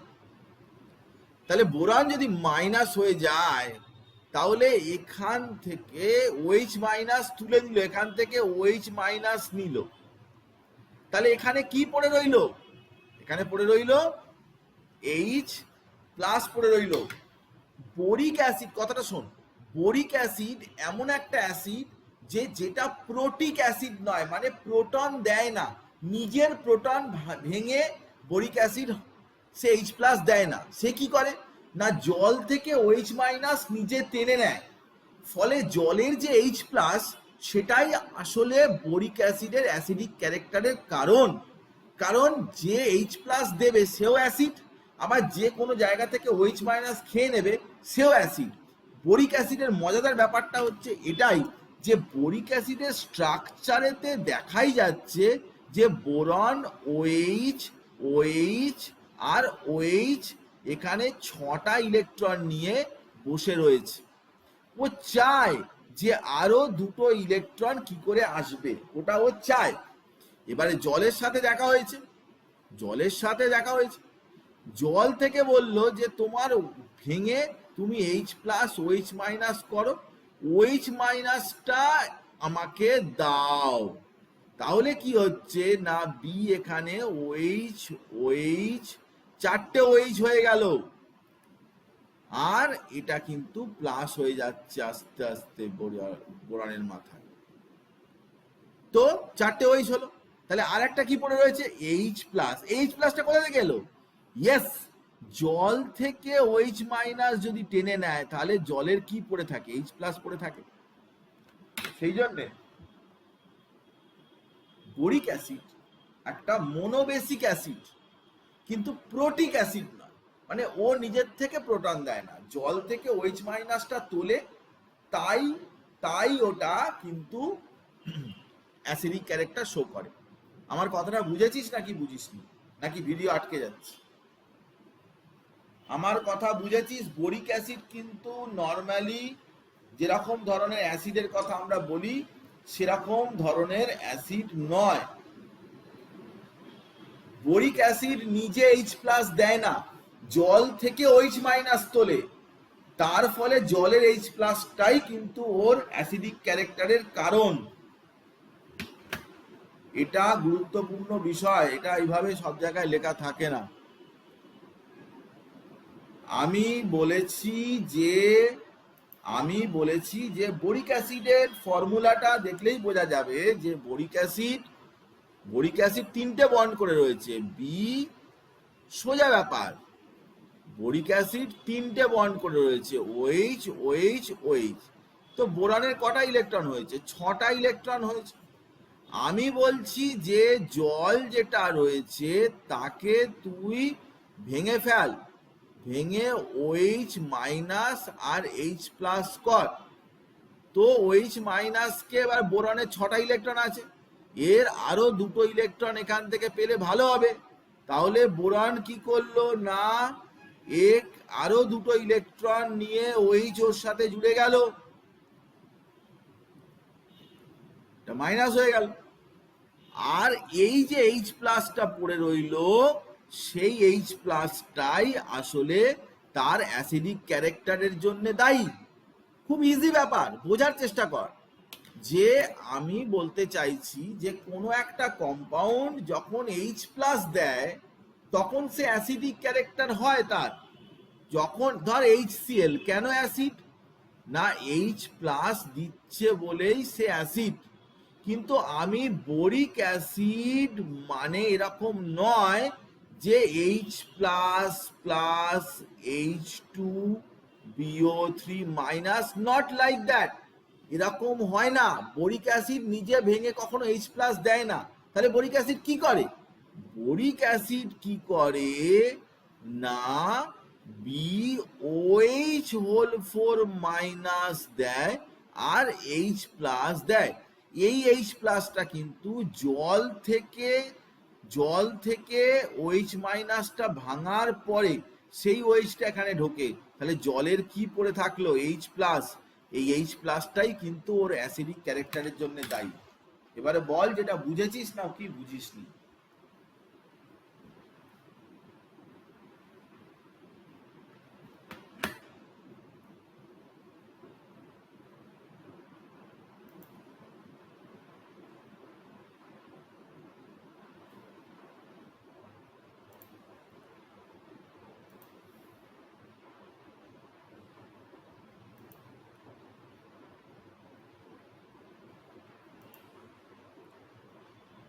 তো এখানে লেখা রয়েছে সেই জন্যে যে সিন্স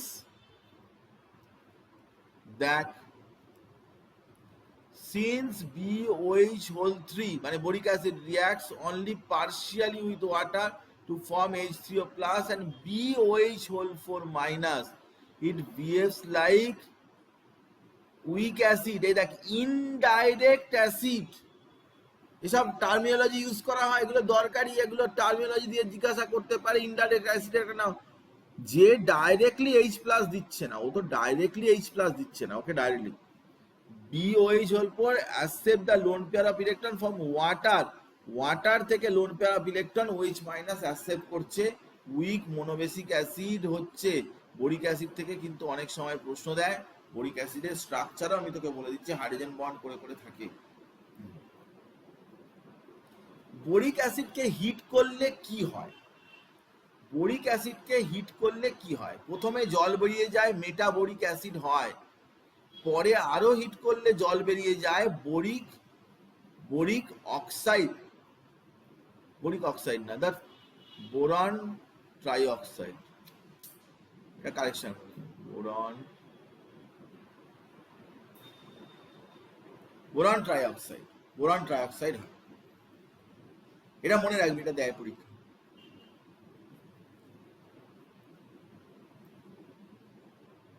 এটা হচ্ছে বোরিক অ্যাসিডের স্ট্রাকচার, হাইড্রোজেন বন্ড করে থাকে।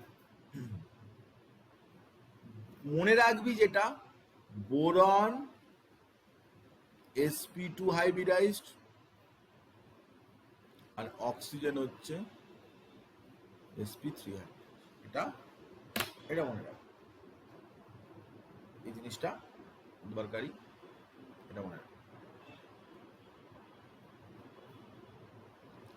আচ্ছা, আর একটা কম্পাউন্ড বলি, B2H6 ডাইবোরেন। এই কম্পাউন্ডটার স্ট্রাকচারটাই খুব জরুরি, দরকারি। এই কম্পাউন্ডটার স্ট্রাকচারটাই ভীষণ ভীষণ দরকারি। কি এর স্ট্রাকচার আমি তোকে নিশ্চয়ই দেখাবো।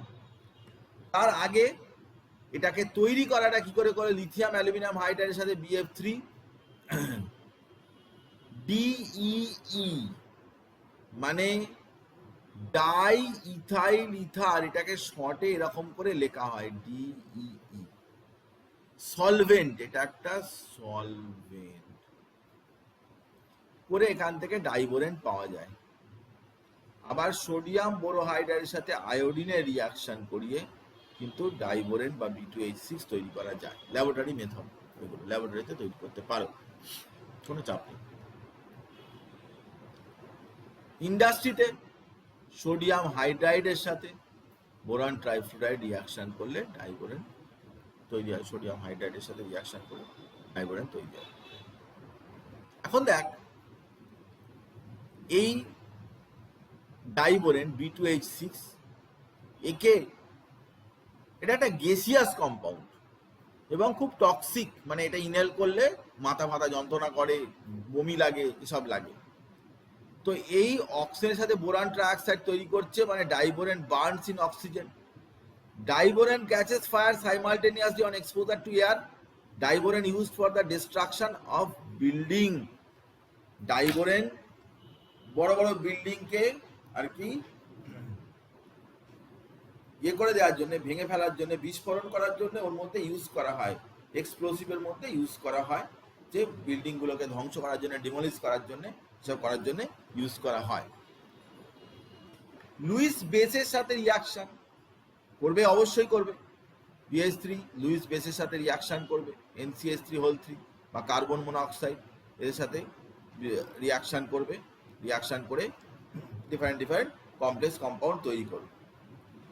অ্যামোনিয়ার সাথে রিয়াকশন, দেখ এইটা ভালো করে পড়বি, পরীক্ষায় কোশ্চেন আসবে। অ্যামোনিয়ার সাথে রিয়াকশন করলে এই কম্পাউন্ডটা তৈরি হয় বোরাজাইন। প্রথমে একটা অ্যাডাক্ট তৈরি হয়, তুই যদি ফারাক্সে এই পর্যন্তই বলিস, সেটা না বলে তাহলে কোনো অসুবিধা কিছু নেই। বোরাজাইন, এবারে বোরাজাইনের স্ট্রাকচারটা দেখ, এখানে লেখা রয়েছে, দেখে তোর কার কথা মনে পড়ছে? Nitrogen boron, nitrogen boron, hydrogen hydrogen, কার কথা মনে করছে? মনে করে দেখ কার কথা মনে পড়ছে, মনে করে দেখ কার কথা মনে পড়ছে, তোর কার কথা মনে পড়ছে তুই দেখ। তোর মনে পড়বে বেনজিনের কথা, বেনজিনের কথা, বেনজিনের মতো স্ট্রাকচার, তাই এটাকে বলা হয় ইনঅর্গ্যানিক বেনজিন। এর স্ট্রাকচার, বোরাজাইনের স্ট্রাকচারটা কিন্তু পুরোপুরি বেনজিনেরই মতো, তাই একে ইনঅর্গ্যানিক বেনজিন আমরা বলতে পারি। ইনঅর্গ্যানিক বেনজিন একে বলা হয়। তো স্ট্রাকচার অফ বোরাজাইন আমি বললাম হেক্সাগোনাল ক্লোজড রিং স্ট্রাকচার, তাই একে ইনঅর্গ্যানিক বেনজিন নাম দেওয়া হয়েছে। আর একটা বলেছিলাম বোরন নাইট্রাইট, বোরন নাইট্রাইট বলেছিলাম। বোরন নাইট্রাইটটা কি? বোরন নাইট্রাইটটা ইনঅর্গ্যানিক গ্রাফাইট, আর এটা হচ্ছে কি ইনঅর্গ্যানিক বেনজিন। দুটো আলাদা জিনিস। একটা হচ্ছে বোরাজাইন B3N3H6, গুলিয়ে ফেললে হবে না কিন্তু, B3N3H6 বোরাজাইন, এটা হচ্ছে ইনঅর্গ্যানিক বেনজিন। আর বোরাজোল মানে বোরন নাইট্রাইট BN3, সেটা হচ্ছে ইনঅর্গ্যানিক গ্রাফাইট। আগে চল, এদের স্ট্রাকচার, এইটা হচ্ছে এর স্ট্রাকচার। তো দুটো ব্রিজ আছে, দুটো হাইড্রোজেন ব্রিজিং। ওই বন্ডটাকে কি বলে? ওই বন্ডটাকে কি বলে? 3 সেন্টার 2 ইলেকট্রন বন্ড। নিচেরটাও তাই, 3 সেন্টার 2 ইলেকট্রন বন্ড। আর বাকি এগুলো হাইড্রোজেনের সাথে যে বন্ড করে রয়েছে সেগুলো সবই কিন্তু 2 centre 2 electron bond. 2 centre 2 electron bond. তো টার্মিনাল 4টে হাইড্রোজেন রয়েছে, 2 ইলেকট্রন 2 সেন্টার 2 ইলেকট্রন বন্ড। আর ব্রিজে দুটো হাইড্রোজেন রয়েছে, ব্রিজের হাইড্রোজেন গুলো কিন্তু 3 সেন্টার 2 ইলেকট্রন বন্ড। এখানে 3টে অ্যাটম বন্ড করছে, কিন্তু দুটো ইলেকট্রনই ইনভলভ রয়েছে, দুটো ইলেকট্রনই শুধুমাত্র ওখানে ইনভলভ রয়েছে। ওটাকে বলে ব্যানানা বন্ড, কলা বন্ড, ব্যানানা বন্ড। এই যে বন্ডটা হয়েছে, এটা হচ্ছে কি লেখা আছে? Banana bond, banana bond. আর এইগুলো হচ্ছে 2 সেন্টার 2 ইলেকট্রন বন্ড এই সাইডে। আর এই মাঝখানে যেটা হয়েছে, 3টে অরবিটাল একসাথে ওভারল্যাপ করেছে। একটা হাইড্রোজেন, বাঁ দিকের একটা বোরন, ডান দিকের একটা বোরন। এটাকে বলে 3 centre 2 electron bond. 3 centre 2 electron bond এদেরকে বলে। তো এই স্ট্রাকচারটা ভালো করে একটু ছবি টবি এঁকে রেডি করে রাখবে। আচ্ছা, বোরনের আর কি আছে? খুব সামান্য হাইড্রাইড আছে একটা, যেরকম সোডিয়াম বোরোহাইড্রাইড।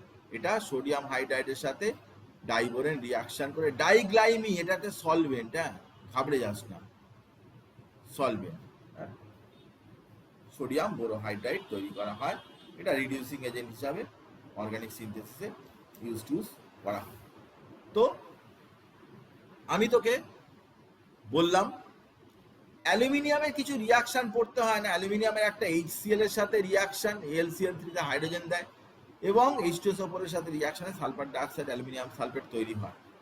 এটা একটু দেখে রাখা, জাস্ট অ্যালুমিনিয়ামের একটা দুটো রিয়াকশন, আর এইটা সোডিয়াম হাইড্রোক্সাইডের রিয়াকশন, সোডিয়াম অ্যালুমিনেট তৈরি করে এবং হাইড্রোজেন তৈরি করে, ডাইহাইড্রোজেন তৈরি করে, অ্যাসিড এবং অ্যালকালির সাথে এই রিয়াকশন হয়।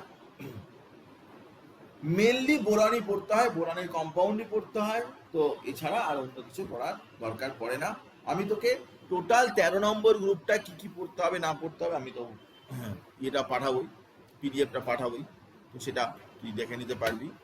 তো বেসিক্যালি খুবই সোজা চ্যাপ্টার, এমন কিছুই নেই এই চ্যাপ্টারের মধ্যে, এবং তুই সহজেই পারবি এই চ্যাপ্টারটা অ্যান্সার করতে, তুই পারবি। আচ্ছা, আমরা অনেকক্ষণ ধরে এটা পড়ালাম, যাকে তবু একটু অল্প করে একটু বলে দিই। ফ্যাজান্স রুলটা একটু না বললেই নয়, পরের দিনকার আবার আমরা বলবো। আমাদের তো আর একটাই 14 নম্বর গ্রুপ বাকি রয়েছে, তারপরে রিভিশন হবে। আচ্ছা, আমি একটা কথা বলি, সেটা হচ্ছে যে সামনের উইকের পরের উইক আমরা একটা পরীক্ষা নেব। সেই পরীক্ষাটা হবে বেসিক কনসেপ্টের ওপরে। সবাই বেসিক কনসেপ্টটা পড়াশোনা করতে থাকো। বেসিক কনসেপ্টের ওপরে আমি কিন্তু একটা কোশ্চেন দিয়ে পরীক্ষা নেব। তো যেটা আমি চাইছি, আমি সেটা পরীক্ষার ব্যাপারটা একটু বলি।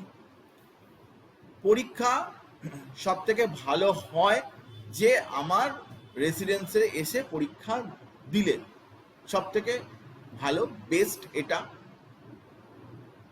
যদি না পারিস, যদি বাড়িতে না ছাড়ে, স্যারের বাড়িতে গেলে করোনা হয়ে যাবে, এই হয়ে যাবে, ওই হয়ে যাবে, বা হোয়াট এভার মাইট বি, আমি এমনি আর কি মারছি, যদি তুই ভাবিস যে বাড়ি থেকে পরীক্ষা দিবি, তো বাড়ি থেকে পরীক্ষা দিয়ে নিজের, দেখ পরীক্ষাগুলো এখন আমরা নিতে থাকবো, পরীক্ষাগুলো আমরা পরপরই নেব, কারণ আমাদের প্রিপেয়ার করতে হবে। আমি অনেক কিছু পড়িয়েছি, কিন্তু প্রিপারেশনটা যদি তোর না হয় তাহলে তো ভালো হবে না জিনিসটা, তো প্রিপেয়ার করতে হবে। কিন্তু তুই একটা কাজ করবি, সেটা হচ্ছে যে পরীক্ষা যদি তুই বাড়িতেও দিস, তাহলে তোর হার্ড কপিটা, যেটা যে খাতাতে তুই পরীক্ষা দিয়েছিস, সেই খাতাটা কোনোভাবে আমাকে পৌঁছানোর ব্যবস্থা করিস, হয় বাবা, না হয় মা, না হয় যে কেউ, তুই নিজে এসে যদি তুই দিস, তাহলে কি হবে না, খাতার দেখার ব্যাপারটা, যেটা একটা হার্ড কপি থাকলে আমি তাতে দেখে দিলাম, তুই খাতাটা পেলি, কোথায় কোথায় ভুল হয়েছে আমরা কিছু রিমার্ক করতে পারি, লিখতেও পারি, অনেক সুবিধা আছে। এবার তুই কি করছিস, পিডিএফ করে আমাকে পাঠালি, সেই পিডিএফটা আমি দেখে, তার মধ্যে খাতা দেখা, কম্পিউটারের মধ্যেই দেখা, বুঝতেই পারছিস আমি কিভাবে দেখি, তারপরে তাকে আবার পিডিএফে আমি কনভার্ট করি, তোর পিডিএফটা থেকে দেখার পরে আবার আমাকে পিডিএফে কনভার্ট করতে হয়। তুই, আমি যখন দেখছি তখন তো সেটাকে পিডিএফ ফরম্যাটে আমি দেখতে পাচ্ছি না, কারণ আমাকে তো আমার ইউজেবল ফরম্যাটে নিয়ে আসতে হবে, আবার পিডিএফে কনভার্ট করতে হয়, করে তারপরে তোকে আমি দেখে টেকে পাঠিয়ে দিই। এই বিষয়টার মধ্যে অনেকটাই মানে কষ্টকর ব্যাপার রয়েছে, তুই বুঝতেই পারছিস। তো যদি তুই দিয়ে যাস কোনোভাবে খাতাটা, বা এখানে এসে পরীক্ষা দিলে তো কোনো প্রবলেম নেই, কোনো সমস্যা নেই, আমি মাঝখানে তবু একটা সপ্তাহ আমি তোকে সময় দিলাম ডিসিশন নেওয়ার জন্য, যা খুশি যেটা মনে করবি। আমি কোনো রিজিড ব্যাপার আমি কখনো করি না, যে এটাই করতে হবে, এটাই করতে হবে, এরকমভাবে করি না। দেখবি যে সবাই টাইমের অসুবিধা হচ্ছে না হচ্ছে, একটা ব্যাচকে 4 টুকরো করেছি, 2জন 3জন করে পড়াচ্ছি, তাও আমি কাউকে বলিনি যে আমার এই সময় ছাড়া হবে না, আমি পড়তে হয় পড়ো, এই সময় পড়ো, না হলে আমার হবে না। কারণ অনেকেই অনেক অন্যায় করছে আমার সাথে, যে এরকম হবে না, শুধু এই টাইমটাই দিচ্ছে, একটা টাইম, এই টাইমটা ছাড়া আমার হবে না। তো আমার টাইমগুলো দেখছি অন্য টিচারকে দিয়ে দিয়েছে, অন্য টিচারের ফিজিক্স পড়া আছে, এইসব আছে, এসব করছে। তবুও কিন্তু আমি রাগ করিনি, আমি সবাইকেই বলেছি যে ঠিক আছে, আমি অ্যাটলিস্ট চেষ্টা করে টাইম বের করে পড়াবো।